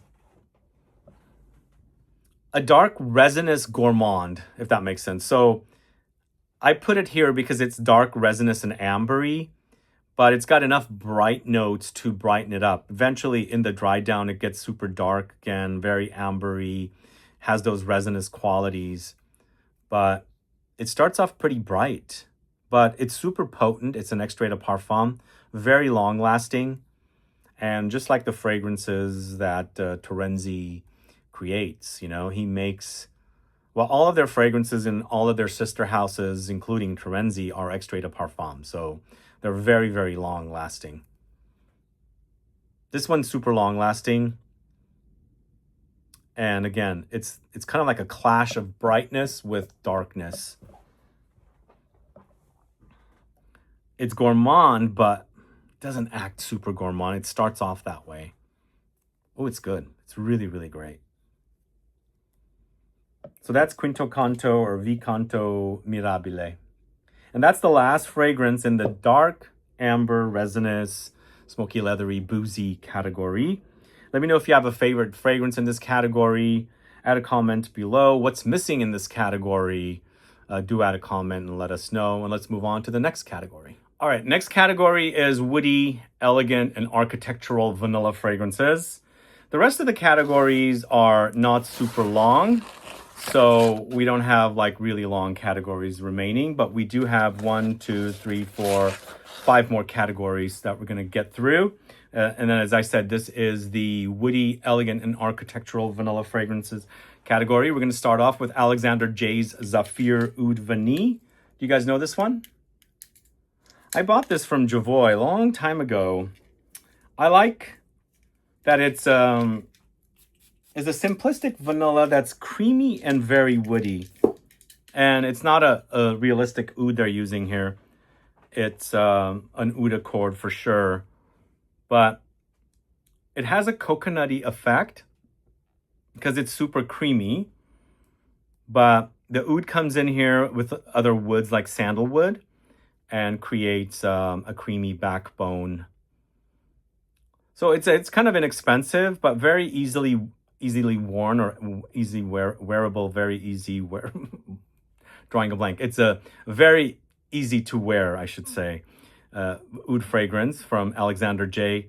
I know they have fragrances like Imperial Peacock, which are much more luxurious, but if you want something woody, you know, creamy, a bit tropical and oudy, definitely try something like Zafir Oud Vanille from their more or less expensive or budget lines, I should say. So that is Alexander J's Zafir Oud Vanille. The next one is Byredo's Vanille Antique. Vanille Antique, as I was saying, does remind me a little bit of Dionisio. But whereas Dionisio gets dark and animalic to some people, this one stays the same. First of all, it's boozy. It's very woody. It's very antique woods.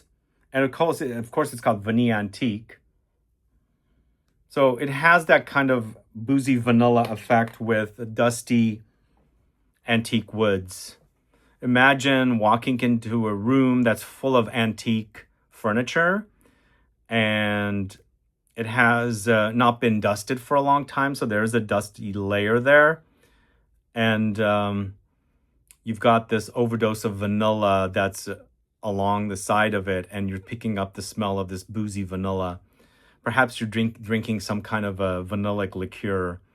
So you've got that booziness, but you also have the smell of the antique woods. And along with that, the dust. And because it's very dusty and almost like it's right next to like a wood shop or something. But to me, Vanille Antique is quite gorgeous. I haven't tried the new version though. Remember, they just came out with 100 ml versions of these. So are they the same? Have they changed? Anybody know? Let me know, add a comment below. But this is definitely one of my favorites. The thing I'm a little disappointed about is they did discontinue Tobacco Mandarin. Perhaps it wasn't selling as much, but that stuff is quite good. And as I was saying, it does remind me of Dionisio. But Dionisio does get animalic, according to a lot of people. It doesn't to me. But I can kind of see what they're talking about as far as animalics go. Now up next, going to the house of Emirates Pride. It's Masters. Masters from Emirates Pride is a woody, dusty, dry vanilla, sweet and spicy. It's a Nathalie Laurson and Olivier Cresp creation. Very dry. It's extremely dry with some light creaminess in there, but it comes off super dry and dusty. But this is brighter in feel compared to Vanille Antique. It's also a slight bit floral as what I'm picking up. Maybe a little bit of citrusy as well, but it has a lot of sandalwood here. So it creates a creamy, smooth layer, very cozy. But in the end, it's lots of woods with vanilla for sure. And it totally fits this category. It's very elegant, I should say, classy, very dressy. It does lean masculine, but I think it's totally unisex. So that is Masters by Emirates Pride. And I'm going to throw in a freebie here. Not a freebie, but a bonus option. Emirates Signature. I'm sorry, it's Masters Signature by Emirates Pride. So the original, I believe, is created by Nathalie Laurson and Olivier Cresp. This one has an additional perfumer attached, and I can't quite remember. This, to me, is definitely a darker take on what I just smelled for you. It's darker and much more resinous, but still keeping the woody spiciness. I feel like it's also going into a little bit of leather, but I decided to keep this here because I'm just throwing it in as a bonus option and it wasn't on the list. For me, the original is much more elegant. This one takes the fragrance into more of a Middle Eastern direction, this flanker. Because of the leathery touches and the darker tones. Let me know if you've tried this brand, Emirates Pride, Masters. and Master's Signature. Which is your favorite?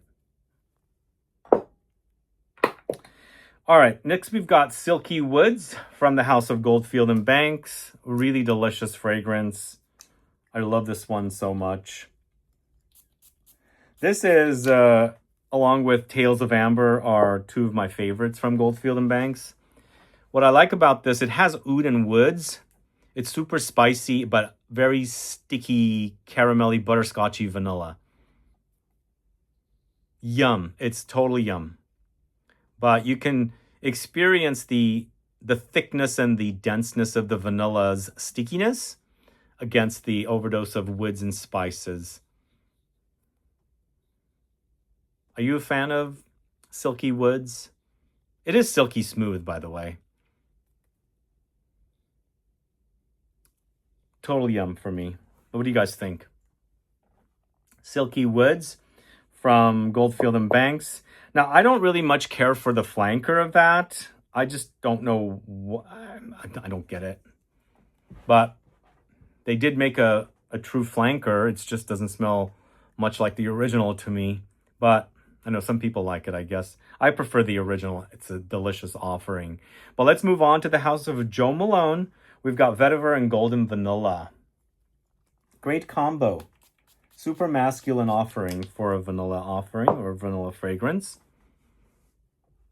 The one I've been wanting to try from this house is the new Labdanum one.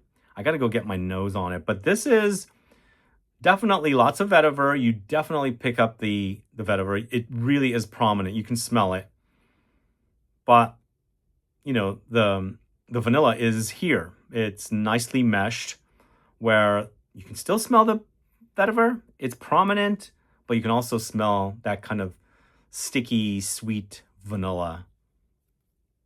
But it acts very aromatic. It doesn't act gourmand whatsoever, even though it has a lot of vanilla. It acts very woody. It acts very spicy. It's a nice combo or fusion of, or marriage between vanilla and vetiver. Super duper masculine, as I was saying. I mean, again, I don't believe in gender with fragrances, but the kind of notes, I do think there are masculine notes versus feminine notes, but wear what you want when you want. I find vetiver and woods to be more masculine. And so that's why this Jo Malone Vetiver and Golden Vanilla comes off masculine to me. Okay, up next, a fragrance I bought during the pandemic that I had pushed way in the back, and I just rediscovered it. I haven't even worn it yet. So this is Ode à la Oud from L'Artisan Parfumeur. So this came out as a group of fragrances, a collection. And I don't know, sometimes I forget what I buy. This is dark, woody, and leathery, and oudi take on vanilla. And this could have been featured in the previous category, but I've featured it here because I think the woods are just a bit more pronounced than the you know, like the dark resinous notes. It's sweet, but not uber sweet. It's a bit oudi, but it's not your kind of very Middle Eastern oud. It's an accord. Mass appealing oud, I should say. It's also not super gourmand, which is perfectly fitting in this category. It's quite woody and spicy. So that is Ode à la Oud from L'Artisan. It almost sounds like it's Al Oud, but it's Ode à la Oud from L'Artisan. L'Artisan Parfumeur had a fragrance called Al Oud, which was one of my favorite oud fragrances for a long time. Super spicy, musky, sweaty, musky. Cumin was prominent in there. I loved it. It's discontinued, sadly. I think it was created by Bertrand Duchaufour, one of my favorite oud fragrances. One of my favorite fragrances from L'Artisan. I hate to say it, but L'Artisan discontinues quite a bit of fragrances. Way too many. It's a bummer. But it is owned by Puig, and they're in it to make money, lots of money.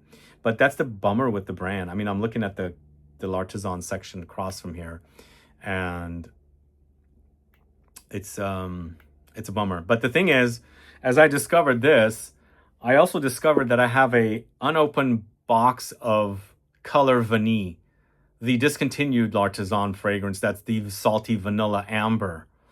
I didn't feature it here today because it is discontinued, but it's nice to know that I have a backup because my current bottle only has a tiny amount in it.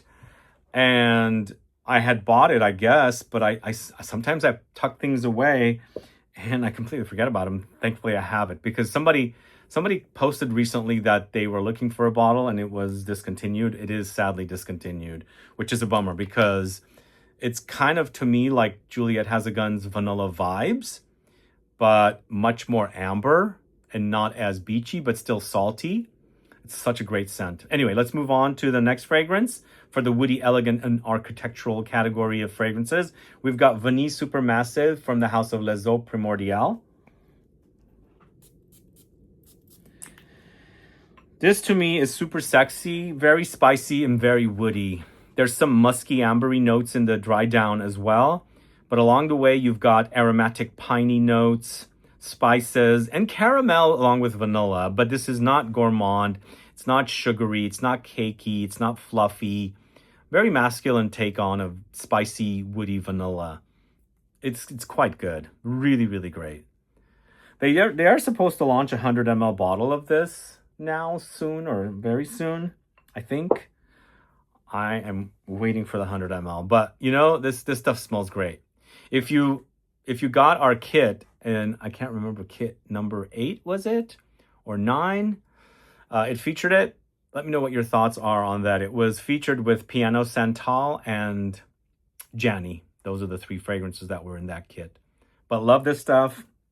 Super fitting of this woody, elegant, and architectural vanilla fragrances category. That's Les Eaux Primordiales from... No, that's Vanille Supermassive from Les Eaux Primordiales. And then we've got Vanilla Powder from Matière Premier. And I'm throwing in a bonus here as well. I'm going to talk about the Extrait de Parfum version. Yeah, there's a lot of bonus fragrances, but remember, I can only do 100 chapters per video. So I'll have to untag some of these fragrances and, of course, combine some of the fragrances that feature like the bonuses, like the flankers or, you know, their extracts versus the EDPs. So let's spray the extract version. Okay.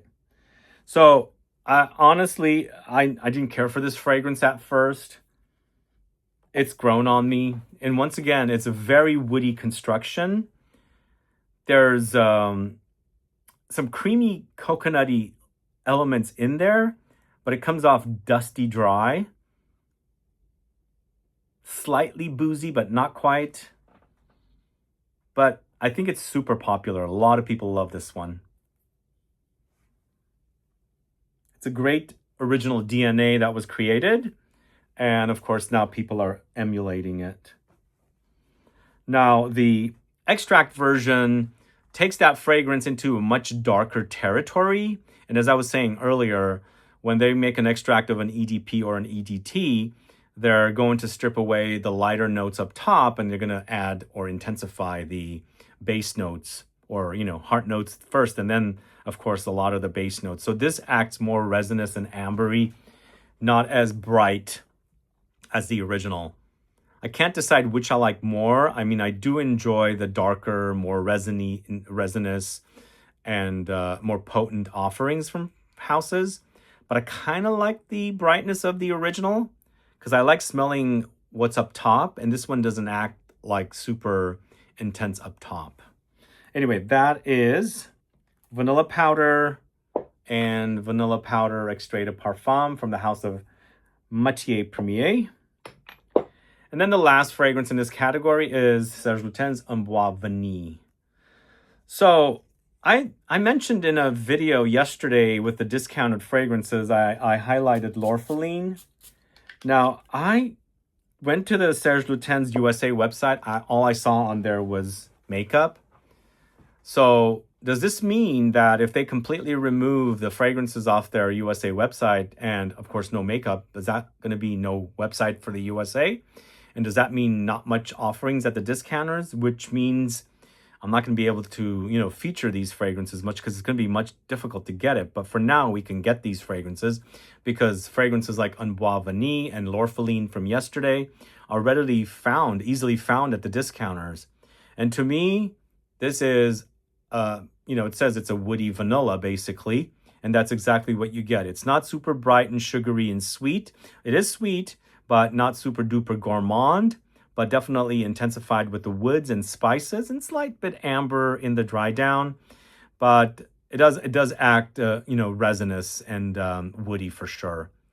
So it's a different take on vanilla. Not super sweet, not super gourmand, spicy and woody for sure. And that is from the house of Serge Lutens, and one of my favorite houses. Here I go. When I go to Europe next month, I'm going to hope to bring back a few fragrances from that house. I hope I can find them at a great price, especially now that those black bottles are no longer, the fragrances are no longer available. They've all moved into the bell jars. So it's going to be maybe a bit more difficult to find those deals as when I was you know, shopping while I'm in Europe, but we'll see. But anyway, that's the last fragrance in this category, the Woody Elegant Architectural category. That is Serge Lutens and Bois Vanille. Let me know your thoughts on these fragrances. Are you enjoying the Woody Elegant Architectural vanilla fragrances? Is there anything you can add to this list? Do you hate any of them? Let me know. Add a comment below. Now let's move on to the next category. All right, guys, next category is floral vanilla fragrances. Yes, there are some, and we're going to talk about them now. Let me know if you have a favorite floral fragrance, and let me know what you think about this category. Do you prefer more substantial vanillic fragrances? Because some of these do tend to be lighter, not as vanillic because the flowers might take over. But let me tell you what I have in mind for the floral vanilla fragrances. As I was mentioning earlier in the other parts of the video, I was speaking about BDK's Vanille Leather. So Vanille Leather to me is leathery, but also quite floral. I feel like not only does it have the violet here, it's a pretty prominent, which is a flower, but there's also a pretty major dosage of white flowers in the heart section of the fragrances. I mean the fragrance, even though it dries down to be a leathery vanilla, I think there's a lot of you know, floral notes here to warrant featuring it here as a floral vanilla fragrance. Because the violet is very prominent up top, you can really smell it. And during the heart stage section, there's jasmine, there's a little bit of tuberose, and there's another floral note in here, and I'm forgetting what it is.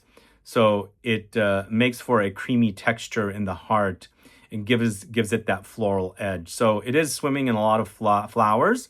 And then, of course, as it's drying down, you got that combo of the leather and vanilla. But to me, it's kind of vintage-esque.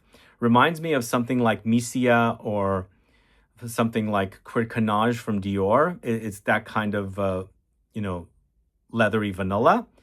But it's created in a way that it's super refined and super smooth, almost like suede leather, but with a sweet vanillic touch. And for me, suede leather fragrances tend to be sweet anyway. They're almost kind of like a gourmand leather, but much more, you know, smooth and kind of supple take on the leather that doesn't go animalic. And this is not animalic.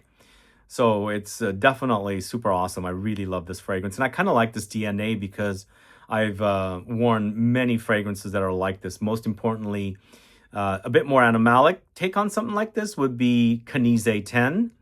There's also the Cuir Fétiche from Maître Parfum et Gantier. So you can check those out. But for me, this is so awesome. I love this fragrance from BDK. I love the vanilla, suede leather, violet, and white flower combo in that. So that's BDK's Vanille Leather. We already had Vanille Caviar. So it's 2 from BDK. Next, going to the house of LAK, not BDK, but LAK. This is Orchid K. So I was contemplating if I wanted to feature this here or not. So I'm assuming they're really wanting to highlight the vanilla orchid. That's why I'm putting it here. Plus, it's a very floral take on vanilla, and also a very molecular, musky ambroxan or similar kind of note forward fragrance. So in the end, it doesn't act super duper vanillic. It's kind of like a nice meshing of vanilla, the flowers or the floral notes in here, and the musky ambroxan amber notes, woods in the base. I find it to be super sexy, but you gotta really enjoy those kind of base notes, the ambroxan type, musky, amber woods kind of notes. This is perfumer Sonia Constant, who does all the fragrances for LAIT. And I think it's a great, example of a floral vanilla that's super musky. So that is LAIT's Orchid K. Next, I'm featuring this also in the floral category. This is Guerlain's Angelique Noir. So it's featuring Angelica. So I'm featuring that here because, Angelica is a kind of a floral note. Now, I don't know if they're using the root or if it's the flower. So that's why I'm kind of categorizing it here in the floral. And to me, this is one of the most unique vanilla fragrances, and hands down, such a gorgeous offering from the House of Guerlain. I think I first discovered Spirituous Double Vanille way long ago. And then right after that, the next fragrance in the L'Art et La Métier collection discovery was this. And I was super impressed. It is peppery. It is a bit vegetal. It's a bit green and powdery. But lots of vanilla, syrupy, kind of boozy vanilla. Super delicious. Really, really awesome scent. One of the best vanilla fragrances out there on the market, I think. Hands down, awesome, awesome scent. All right, that is Angelique Noir. Let me know if you're a fan. Now, this fragrance is fairly new, and I'm going to do a video about it very soon. This is Initio's Lift Me Up. I mean, it's a total no-brainer for this category. First of all, it is in the white bottle, and to me, I find all of the white bottle fragrances from Initio to be super smooth, and there's a creamy consistency about this.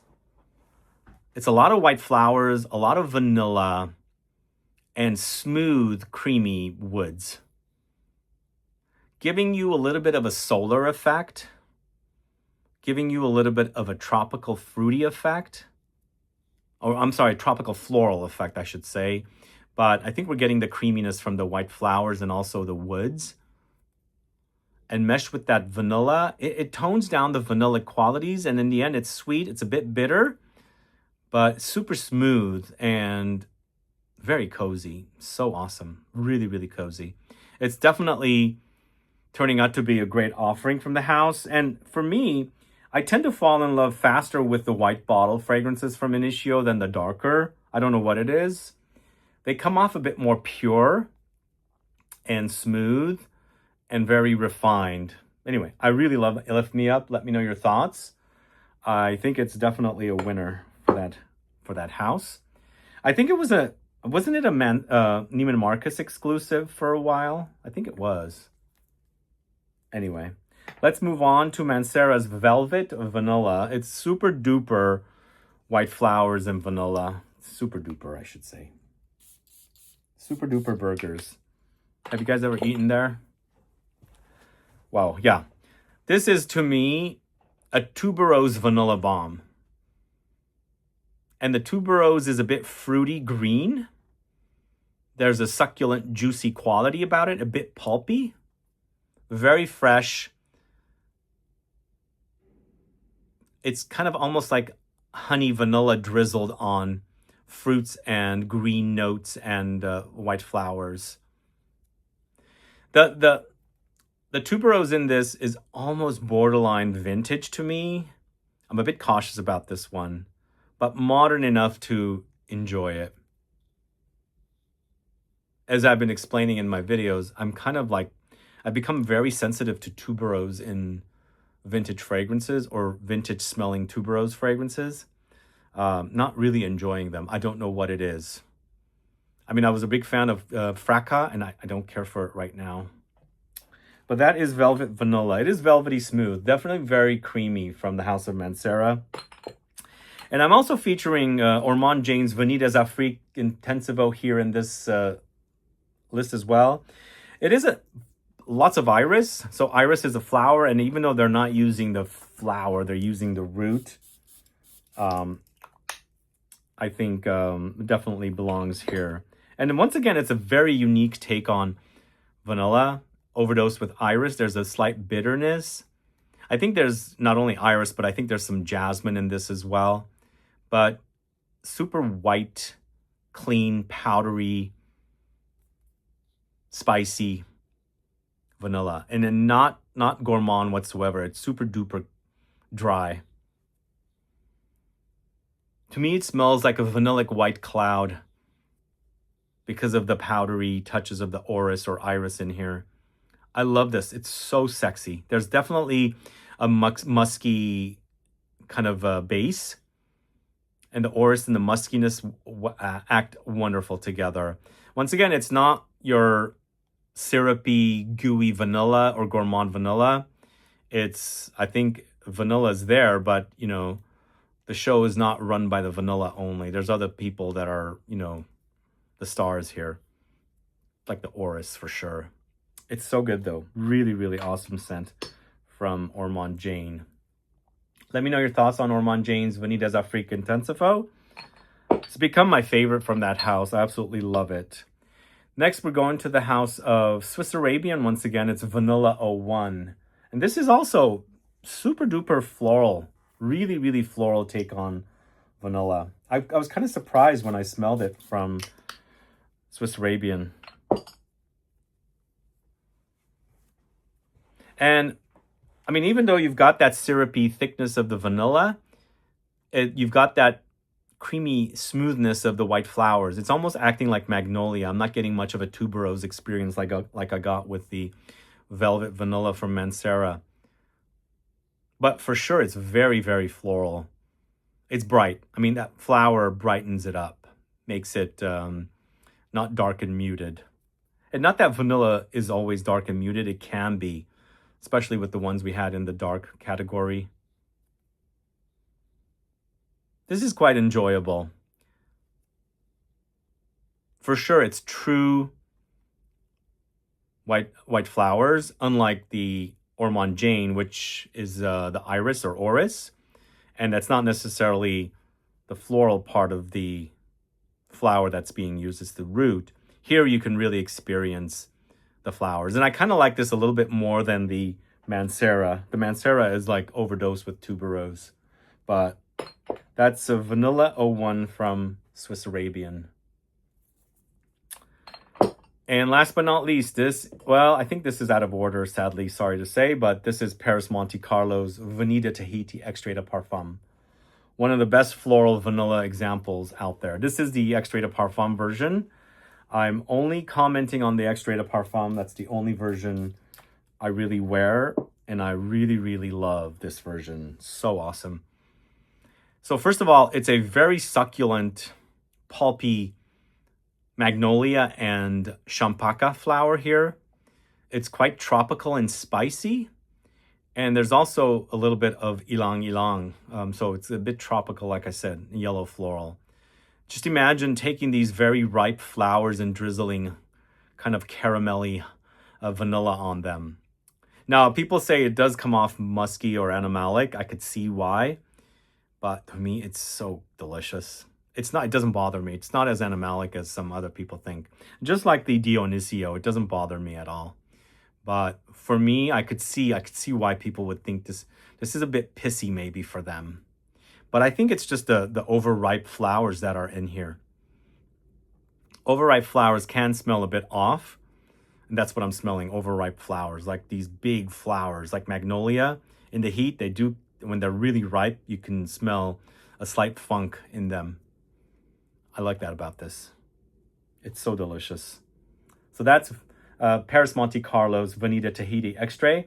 And I'm sorry, that's out of order. Swiss Arabian should have come after this, but better to feature it and not forget about it. But yeah, this is definitely my favorite here in the floral, in an actual realistic floral vanilla offering, but let me know your thoughts on these floral vanilla fragrances. Are any of them your favorites?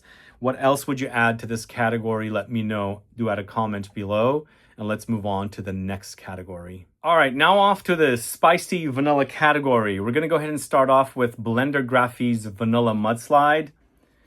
Hopefully you guys took advantage of the last time I mentioned this was back in stock, because it ran out once again. I can't believe it.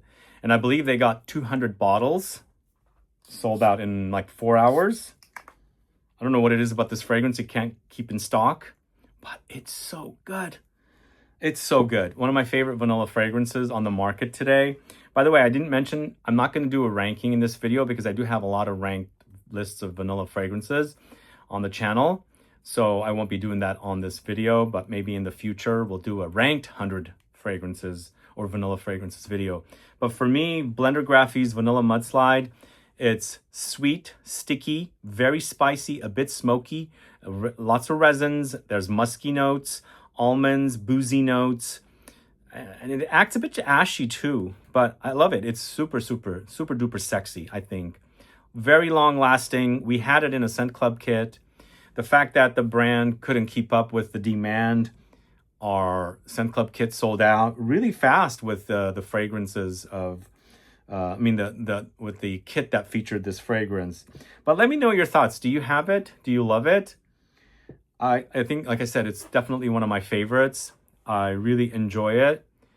And long lasting and super duper sexy.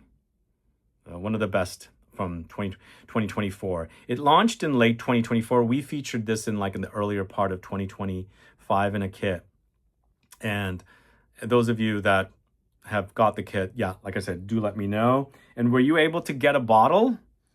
I think there should be bringing more bottles soon. I'll keep you guys posted and let you know. Stay on guard. If you're still in the market for a bottle of Vanilla Mudslide, keep checking my channel because I'll announce it. And what I'll do is once it's sold out, I'm going to remove the video. Otherwise, people will complain. So Blender Graffy's Vanilla Mudslide. Awesome scent, by the way. One of my favorites. Next, it's Boho Boco's Vanilla Black Pepper. Let me know if you guys are familiar with Vanilla Black Pepper.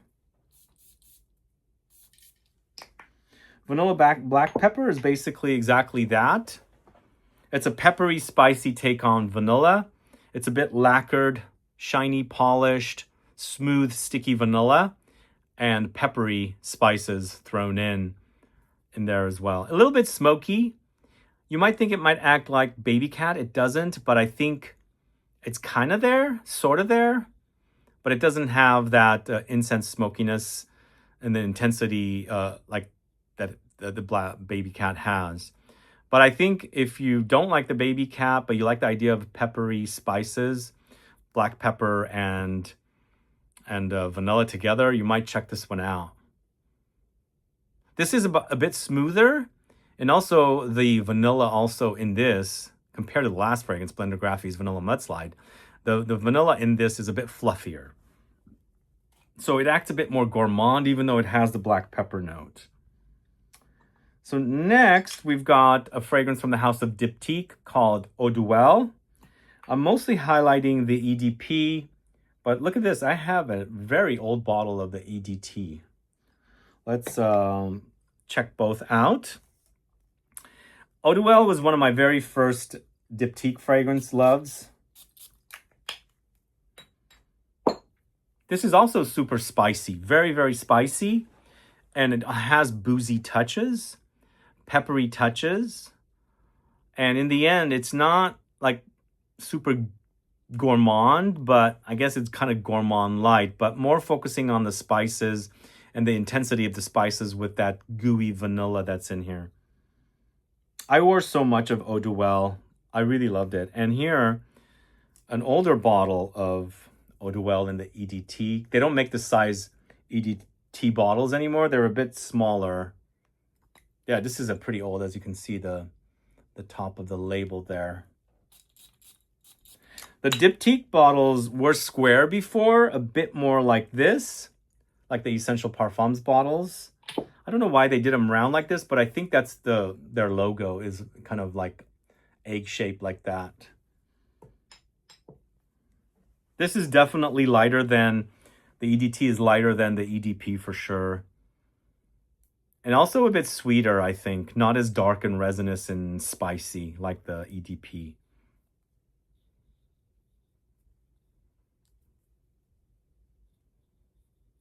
Yeah, it's a bit vanillic.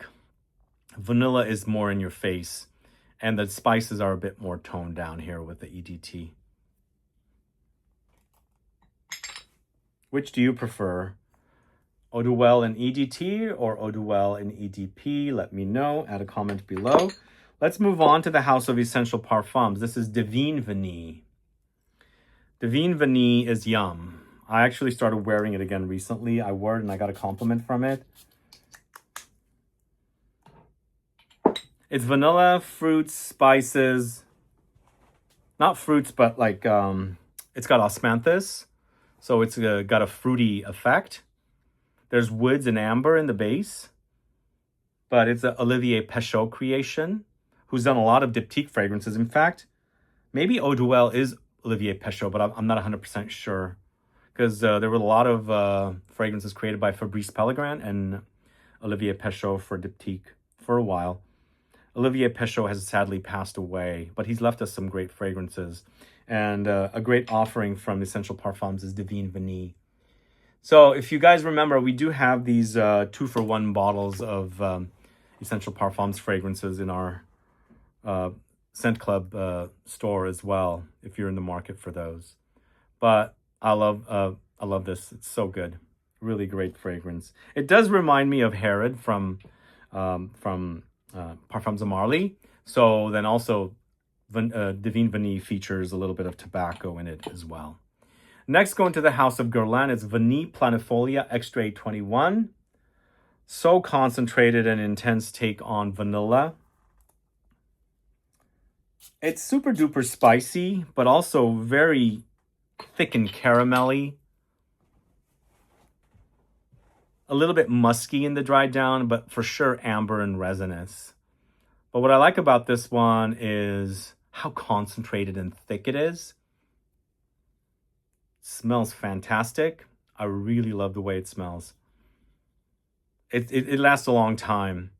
And to me, the vanilla is almost caramelly, butterscotchy, as I said. But there's an overdose of spices here. They're a bit nondescript, but it comes off very spicy and also boozy. It's yum. Really, really yum. Let me know if you guys have experienced this. I've used quite a bit of it, but I kind of want to be conservative a little bit. This is an extrait of Parfum concentration, so it's really, really highly concentrated.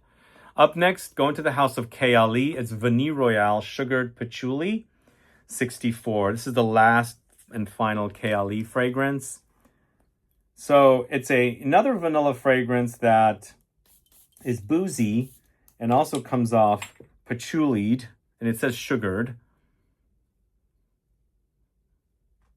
But it's very, very spicy. Ooh. Super duper spicy and boozy as well. There's a little bit of oud in here, like an oudy touch. The patchouli is pretty prominent. That's good. That's really, really good.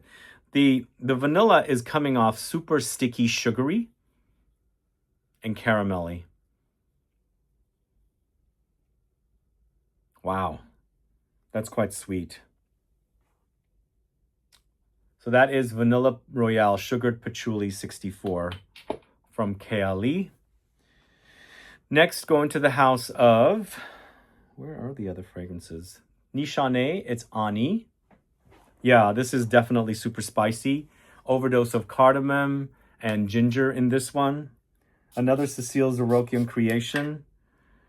I mean, I love material, but I have a newfound love for this fragrance. I'm absolutely really obsessed with it. I absolutely love it. I don't know what it is about the top notes. Reminds me a little bit of Tigar. Imagine Tigar marrying vanilla, and they make a really wonderful baby. Because of the zing it has up top, the cardamom and the ginger, and it's also quite citrusy because Tigar is a citrus. It's grapefruit, but this is lemons. Gives me that kind of a vibe. So it acts like tiger up top and vanilla in the bottom with the sandalwood and, you know, of course, all the spiciness. It's so yummy. It's really, really delicious. It's the marriage of freshness and fresh spices and citruses with the warmer notes in the base of the ambery touches, the vanilla for sure, and the creamy sandalwood. Really great fragrance. Probably my favorite Cécile Zarokian offering. They did a great job on that one. That's Ani from the house of Nishane. And we've got Parfums de Marly's Altair. Who's a fan of this one? This is a male targeted offering, but it's super unisex, I think. A woman can totally pull this off. And it smells like a Marley. Kind of it seems like a descendant of Layton and Carlisle. It's very woody. It's very spicy here. And once again, dry take on vanilla. It's not creamy, velvety, smooth. I mean, it's smooth, but it's got a dustiness about it. A powderiness about it. It's quite yum. I think it's a great take on a masculine offering for vanilla. I mean, sometimes I hear from the guys, vanilla is too feminine. I mean, I featured a lot of different varieties of vanillas here, and it's, like I said, broken down into various categories. Definitely pay attention to the spicy and the dark category of vanilla fragrances, and I think that you shouldn't skip this one. I think it's definitely quite dark for... I mean, it's quite spicy for, you know, a vanilla and definitely leaning masculine. So that's Altair from the house of Parfums de Marly. Last but not least, Penhaligon's Babylon. Yeah, my bottle is almost empty here. I was wearing this one quite a bit, like 4 years ago, 5 years ago. Even I've turned on people to this and they've ended up buying bottles. Of course, probably you guys did when I did my videos. But in the end, it's a super spicy but also woody take on vanilla. It's a bit boozy. It's a bit caramelized, sugary, and also a little bit antique-y. There is a prominent cypriol note in this. The cypriol note creates a little bit of an antique smell and a little bit of boozy effect, but it's quite gorgeous. Probably one of the best in this series of fragrances from Penhaligon's. I think there's Cairo, there's a few others in the collection, but I quite like Babylon. This is also a very masculine take on vanilla, I think. It's sweet and definitely spicy and lots of woods. I mean, this could have fit into the woody category as well. But boy, it's good. What do you guys think? Are you a fan of Babylon? What are your favorite Penhaligon's fragrances? Penhaligon's, just like L'Artisan Parfumeur, lately has been getting a lot of discontinued fragrances because Puig keeps canceling or discontinuing a lot of fragrances. I think if it sticks, if it clicks, it sticks. If it doesn't click, it gets canceled. So judging by the fact that Babylon is still here, must be selling quite a bit. But let me know your favorite Penhaligon's fragrances. It's been a while since I've dug into the house. I'm going to London here in a month and a half. So I think it's more like a month. And I'll check some Penhaligon's fragrances out. But that's the spicy vanilla category. Let me know your thoughts on these fragrances.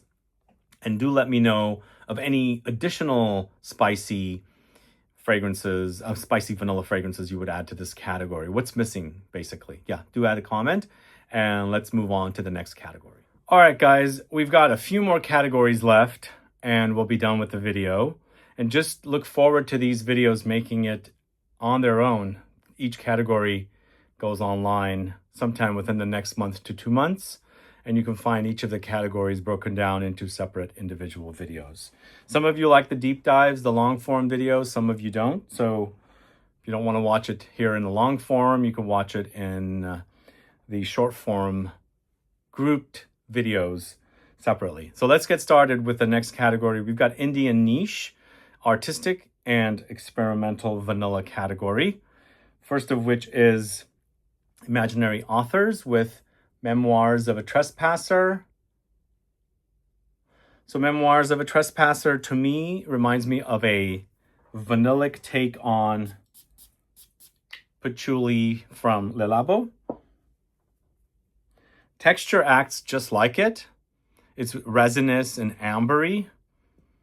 Lots of resins here. In fact, there's ambrette seeds, but there's a lot of myrrh and benzoin, along with guaiac wood. So it's very woody, it's very resinous, very musky, and of course vanillic, because it is in the end a vanilla. It also comes off a bit boozy,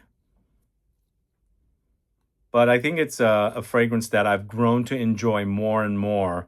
It might be the most popular offering from the house, and it's gourmand, but I wouldn't say this is super duper like cakey, coconutty, yummy kind of gourmand. It's definitely more mature and very dark, woody, and resinous.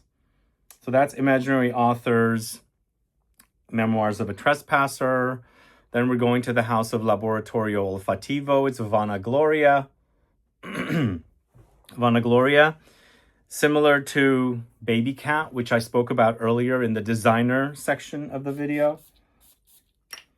And this is Dominique Ropion once again. It's vanilla with incense, olibanum resin, frankincense, peppery spices, saffron, and suede leather, or leather in general. So it's a bit churchy, it's a bit sweet, it's dry and spicy and leathery for sure. And smoky too, with the resinous notes of olibanum, frankincense, incense, those kind of notes. Which one do you prefer, Vanagloria or Baby Cat? Let me know. Add a comment below. I'd like to find out which you prefer. I think it's a matter of what works best for you. That's what I hear. Some people say Vanagloria, some people say Baby Cat. And have you guys heard if Baby Cat is getting the extract treatment? Because I know they're launching, or if they haven't launched by the time this video airs, the Tuxedo in extract and also Blouse in extract. So I'm assuming Baby Cat will come as an extract next as well. Do you guys want that? Anyway, let's move on to the next fragrance. We're going to the House of Parfums Dusita. It's the Tonka Latte. So I think this has become a massive hit for Parfums Dusita. And it goes to show people love gourmands. This is very sweet, honeyed, bitter, almondy, nutty, milky, lactonic gourmand. But very overdosed with the vanilla. To me, it acts a bit like Bianco latte, but this has the tonka and almonds overdosed.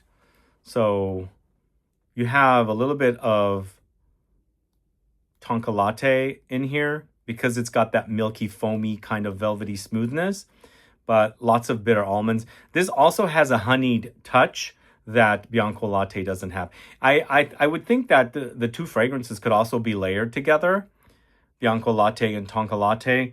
I layer tonka latte with vanilla sex because vanilla sex is kind of like nougat, almond nougat. And this has an almondy effect, so it intensifies and makes the vanilla sex a bit more milky, lactonic, and makes this a bit more bitter, almondy, because the vanilla sex is quite nutty and almondy. On their own, they're great, but I think these are also the types of fragrances you can layer with. Sometimes I find fragrances unlayerable because they are so complex, like something like Ani from Nishane. Although, as I was mentioning earlier, you can layer it with something like Tigar, because I feel like I get a Tigar-like feel in there because of those top notes. So I feel like you can do that. But sometimes there's like Cecile Zarokian also did Material. I feel like I can't layer anything with that fragrance because it's so resin heavy. It's so base heavy. That's the word. It's almost like you can't do it. Like maybe if it's like 1 or 2 or 3 notes in the base, or it doesn't come off that complex, you can. But Material is so overly complex, you can't. But I feel like Tonka Latte is perfect to layer with, especially Vanilla Sex, because I find that they complement one another. And now that I'm talking about it here now with Tonka Latte, I think you can also layer it with Bianco Latte, and you would intensify the milkiness because there's similarities with the milky qualities. But as I was saying, the Bianco Latte is more vanilla, foamy, kind of velvety, smooth, milky. This is more nutty, so it could enhance one another and make Tonka Latte to be a bit more milky. Giving you a little bit of advice on layering, but on its own, Tonka Latte is super delicious. Let's see what she comes up with next. Although, if you caught my video with her shot here in the studio, she did mention, well, she brought in a sample of something tea, a bit, but I felt like it's a tea fragrance, which didn't act like a tea. It was very sexy. So let's see what she launches next. But let's move on to the next fragrance from the house of Room 1015. It's Electric Wood Extrait de Parfum. This would have gone into the woody category because it is electric wood. The name has the word wood in it. But it is very vanillic. It's very vanillic and smooth. I never cared for the original, by the way. I didn't really care for the original. I felt like the original electric wood was such a boring fragrance. It didn't do it for me. And that it got discontinued, and all of a sudden they launched this, and it's like, wow, night and day difference. It's created by Jérôme de Marino from the House of Man. And he does great work. Like, he's done some really amazing fragrances. And he's been working with Une Nuit Nomade as well. And Une Nuit Nomade, Estrella de la Mañana, is super awesome, which we'll get to here in the same category of indie niche, artistic and experimental fragrances, vanilla fragrances. But electric wood, to me, it's a smooth vanilla, lots of woody notes, but also creamy, very velvety smooth like the previous, but not milky, just velvety smooth.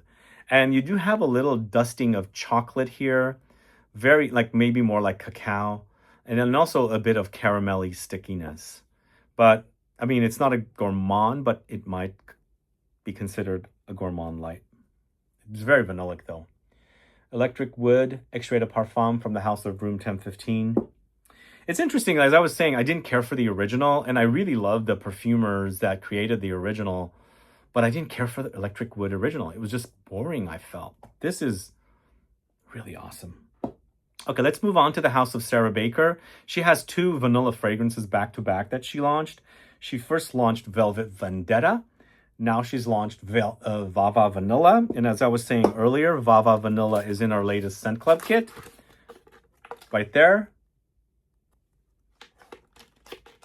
Vava Vanilla is quite yum, but there's also Librata Morphe from Hellenist, and there's also Liquor BPM from L'Orchestra. But let's talk about Vava Vanilla first.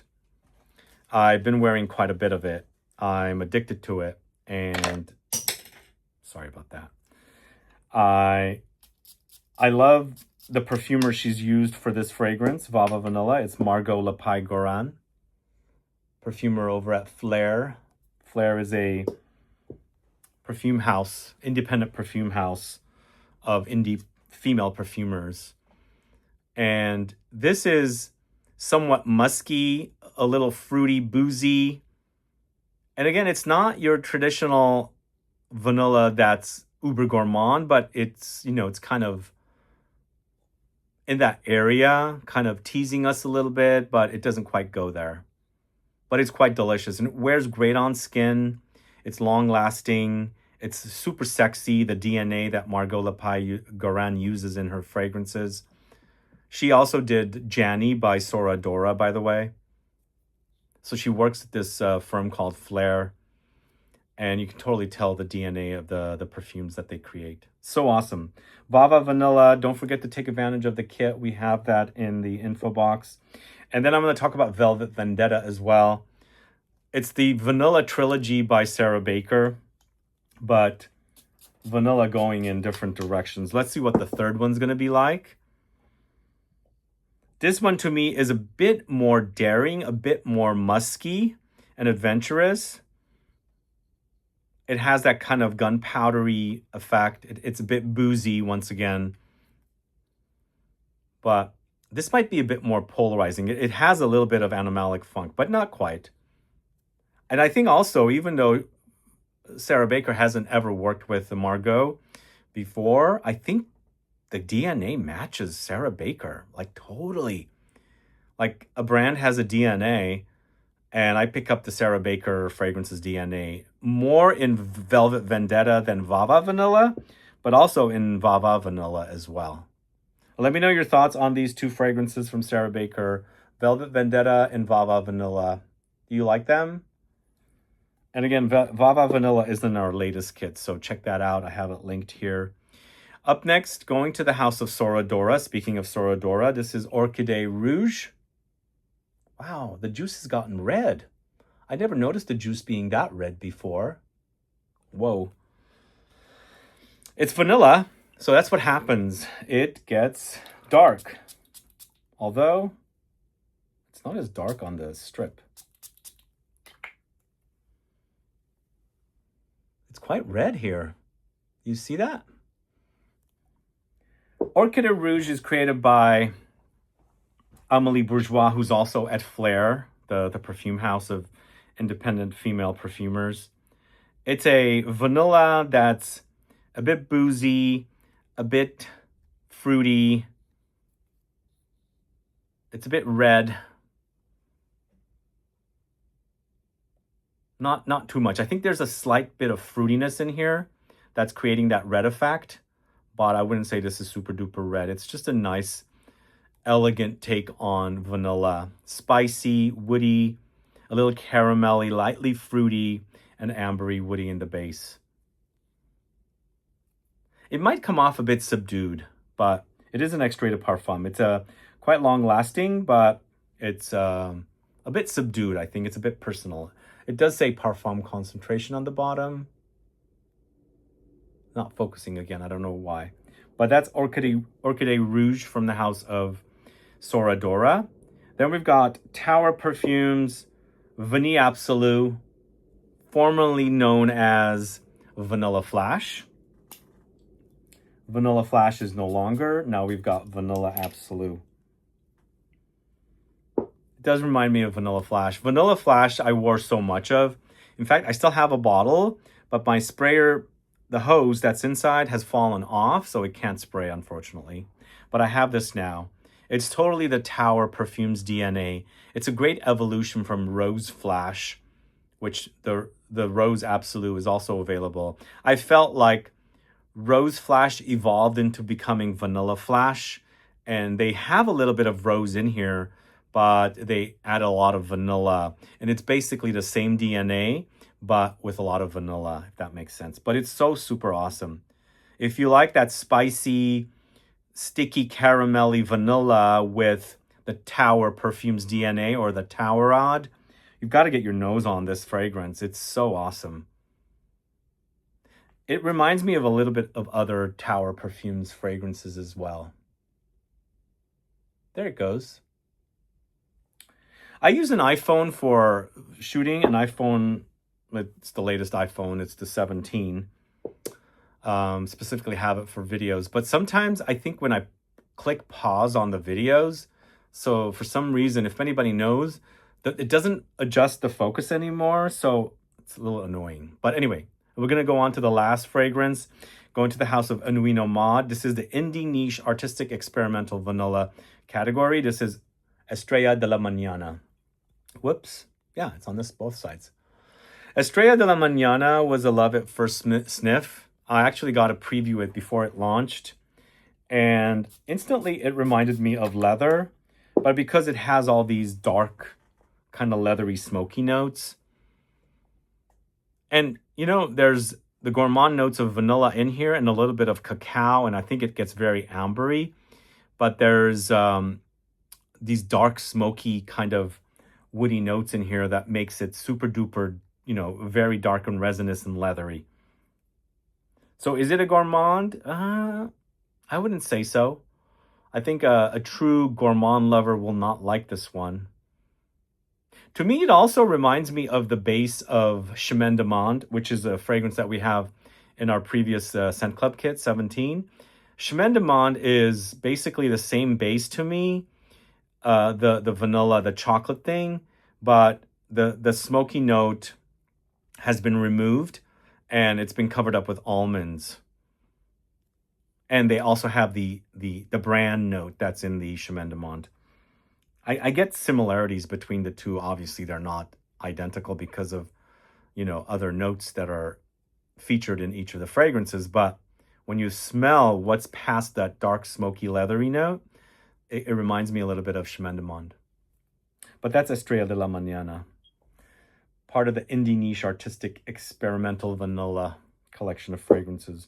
Let me know what your favorite is here. Which one do you love? Which one do you hate? What can I add to this category? I'm sure there's a lot out there. I was kind of running out of space, so we have a really nice collection of fragrances here that I enjoy, love, and you know, speak about on the channel. But let me know what I should add to this list if I did another one, and let's move on to the next category. All right, last but not least, guys, this is the last category. I decided to put these fragrances here, and they're more of the airy, transparent, and sheer or close wearing vanilla fragrances. This is how I experience these fragrances. You might not experience these fragrances like this, but I do. And it makes for these fragrances, these vanilla fragrances, to be also very easy to wear.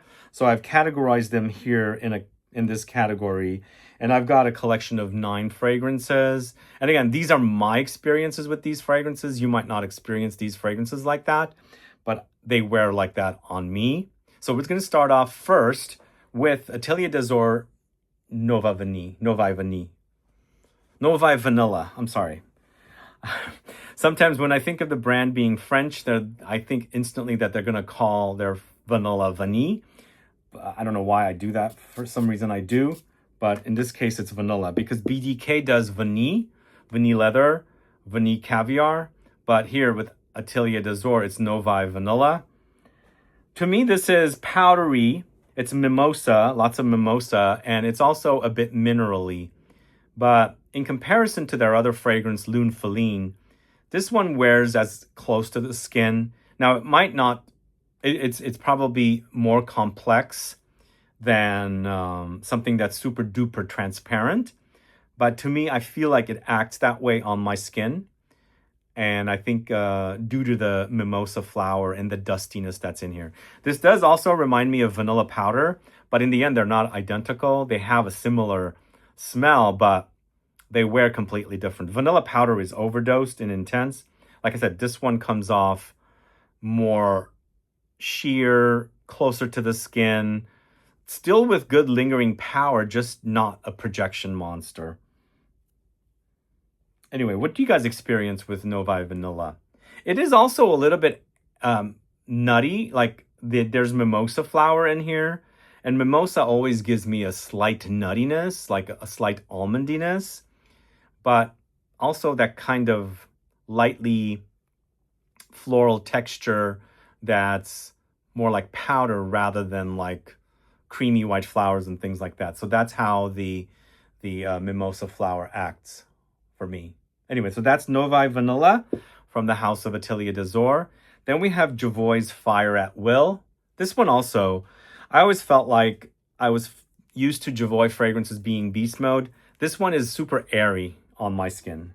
I mean, it smells delicious, don't get me wrong, but it acts like it's super airy, fluffy, pillowy, cloudy, but super duper yummy. Lovely. There's a bit of a muskiness in the base as well. Yeah, it's very close to the skin to me. But sometimes when I mention, to people that it's a skin scent, people say, no, it's super beast mode on me. So it has a lot to do with chemistry. But I think for sure this one wears really close to the skin. And it's very, very airy. Like there's an ethereal quality about it. Like powder or things floating in air. Like just imagine floating in space. But it's yum. It's so delicious. Just wish it was thicker and denser. Next, it's Juliette Hazegun's Vanilla Vibes. This is salty. Definitely salty. And it's solar. It's a bit floral. But to me, it wears more like a excuse me, like a vanillic skin scent. that I'm wearing at the beach because it has that saltiness and a bit of a marine effect. But I wouldn't say this is super thick and dense. But I remember I was mentioning earlier, there's a fragrance from the house of L'Artisan, which I just found out was discontinued, but I also uncovered a fully sealed bottle that I had tucked away way in the back. It's a night and day difference. Whereas that, it's vanillic amber, like lots of resins in the base, like benzoin-y resins. So it intensifies the vanillic touch and also makes it ambery. Here, I don't get much of an amber effect. It's very thin and airy. Whereas that fragrance, I wouldn't feature here, the color Vanille from L'Artisan, but this vanilla vibes definitely makes sense to be here. More sheer kind of vanilla. So that is Vanilla Vibes. I remember when this first came out, I first discovered it in Paris at the Printemps Boutique in their department upstairs on the first floor. And I posted about it. And then it was like, it was picking up. People were like really enjoying that fragrance. I don't know how popular it is now, but I still think it's one of the best from the house. Vanilla Vibes from Juliette Has a Gun. Let's move on to the house of obvious parfums next. It's Un Vanille. So the fragrances of Obvious can sometimes come off a bit minimalistic, and that's why I've put this one here. It's minimalistic and also very simplistic vanilla. It's sweet, it's spicy, it's a bit caramelly, but wears very close to the skin. And I think the fragrances, when they first launched at Obvious, felt like you can layer them from one to the other. Like with this one, you can layer it with their Un Musk, which is a favorite. You can also probably layer it with Un Bois, which is my second favorite. With the vanilla, you can also layer it with their Patchouli, which is the third favorite. And you can, do combinations. Maybe you could do the vanilla with their Orange Blossom to give it that kind of love, don't be shy quality. So it makes for them to be very easy to layer. But to me, this acts very, sheer, kind of airy, transparent, light, close to the skin vanilla. It's Un Vanille from the House of Obvious. Then we've got Fleur's Vanilla Skin. I mean, the name says it all. Vanilla Skin. Sorry, if there's any noise being made, I am on there's a few towels I've put down. And I've got new shoes that are kind of like creaky a little bit. So Vanilla Skin, in the end, is very ambery and resinous, but it's also very close to the skin. So this might not be as sheer, as airy, and as transparent as some of the others, but this sits very close to the skin. And it's basically called Vanilla Skin, and that's what you get. It's get like your skin with vanilla when you put it on your skin kind of a thing. But it's ambery, it's resinous, it's spicy, it's vanillic and gooey, but super duper close to the skin. I love it though, it's quite delicious. So that is Vanilla Skin from Fleur. I think with this fragrance, they also have the body spray, which is a taller bottle, which I believe also is a hair perfume. I spritz some perfume on my hair. I don't do a lot, but it'll damage. The alcohol can damage. So if you wanted to spritz this stuff, some of the fragrances from Fleur do come in their own body kind of sprays and I think it's non-alcoholic is what I should say. They're non-alcoholic or alcohol-free, so you can spray on your hair. So I haven't compared the smell on those, but that's Vanilla Skin, and I feel like it's definitely something very skin scenty. Now, I don't know, this one might be a toss-up. I decided to feature it here because it's not super duper loud, but it's very long lasting. It's Jeroboam's Insulo. Once again, just like the previous fragrance, it's not too transparent. It's not too airy and sheer, but it's also not super beast mode. It comes off more closer to the skin, but very, very long lasting. Oh, it's so good. This is so good. This is the very first fragrance I bought from this house. It was Insulo, Oriento, and Mixado. Those were the 3 fragrances in 30 mLs when they first had launched those at Javoy. And I still love this fragrance. It smells great. Really wonderful. Super cozy, but also spicy and a bit caramelly sticky, but not super duper gourmand. And the color of the juice is quite dark, as you can see. All right, that's Insulo.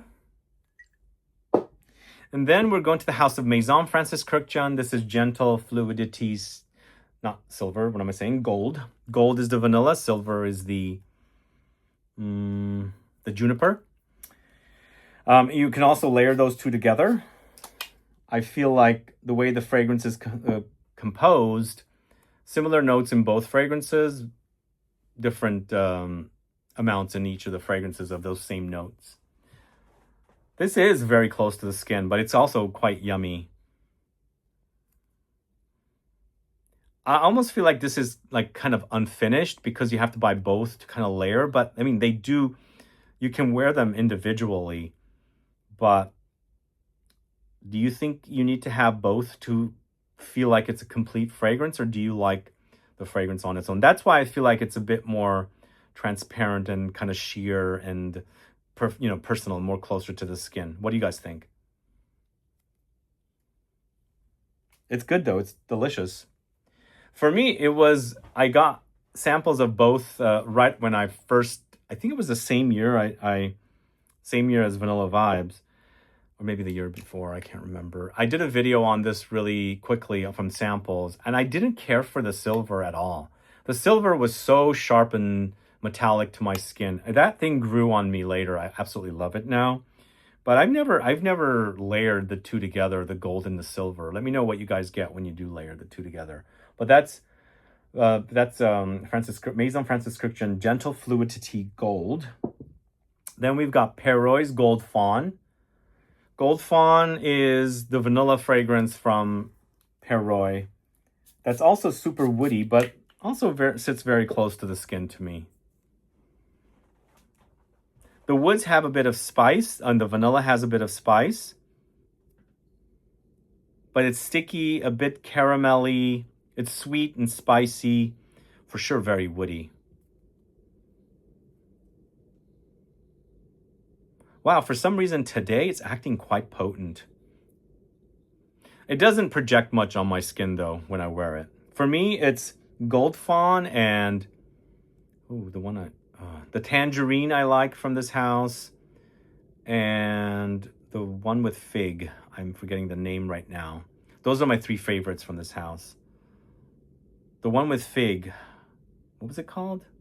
Gold Fawn, I think it's called. I love that one. But this is quite good too. I don't think it's a super screamer though. Perroy's Gold Fawn, let me know what your thoughts are. And I'm going to end the list with this fragrance. This is maybe miscategorized, but since it's such a universally easy to wear fragrance all seasons, I'm putting it here. Because vanilla can be cloying and heavy for some people, not for me. But this is Trudon's 45 Degrees, one of the best fragrances from 2025. Absolutely obsessed with this. But it's sweet and vanillic. It's vanilla with honey. It acts a bit like bubblegum. It's a bit ambery. But, wow, it's so good. I can't believe this is so good, so perfect. I looked up finally figured out who the perfumer is. It's Jan Vosnier with, I think, Emily Bouge. So I think this perfumer, Jan Vosnier, I really like his fragrances. I can't believe he works at Givaudan, but he's not Canton Biche. He's not Jordi Fernandez. I think he's a bit more quiet. I don't hear much from him, but I think his creations are really, really good. Like he did he did Toy Boy, the original. He's done several fragrances for Tom Ford. I think I'm going to do a video on his fragrances. Let me know if you guys are up for that, because this is so good. This is so good. Again, it might be in the wrong category, but I felt like it fits this category because it didn't fit any of the other categories, because I don't consider it a super duper gourmand. I don't think it's dark. I don't think it's spicy. I mean, it has some spicy. It's very fluffy and airy and pillowy. And so that's why I feel like it belongs here. It's not indie. It's a very well-known candle maker from France. What other category? It's not indie, as I said. It's not, I don't know. I think it fits this category, but it's not as transparent, but it's super delicious. Really one of the best fragrances. Trudon's 45 Degrees might have been my favorite launch of last year. I mean, it's really delicious. And that's the last fragrance for you guys. I hope you guys get to try this. This is so awesome. It's so nicely done. I love wearing it. Anyway, that's the last fragrance for you guys. Thank you so much for watching through this very long video. Since I shot these in segments, I don't really know how long this video is turning out to be. We'll see once I put the videos down together. But again, stay tuned for these videos to launch individually in its own separate category within the next month to 2 months. So stay tuned for that. And again, I appreciate you tuning in today. Every fragrance that I've spoken about should be tagged. YouTube only allows for 60 products to be tagged, so we'll do the first 60. Some of the fragrances are not going to be available for purchase. Some will be. And what I usually do is try and tag the best deals rather than suggested retail prices. But, 45 Degrees is not going to be available at a discount. I think it's been too popular. Vanilla Mudslide is not. Some of these fragrances will not be. But I'll tag as many of them as I can. But again, thanks so much for watching today's video. This will be in the playlist of deep dive videos. So you can watch that video playlist of, many deep dive videos since mid last year when I started doing these. So it's like I said, over 5 days of videos available. You'll just press play and you don't have to press anything because it'll just go from one video to another. So do that, and please subscribe to the channel if you haven't yet. There's a bell icon you can click, and you can subscribe to the channel and give a thumbs up for this video so it'll help get it out to a lot more people. Put a comment down for me as well. That also helps the channel and the video, and it'll help the video get out further. And last but not least, guys, please subscribe to the Shorts channel that I have linked in the info box, which I've been asking everybody to do. Thank you so much. See you guys later. Bye-bye.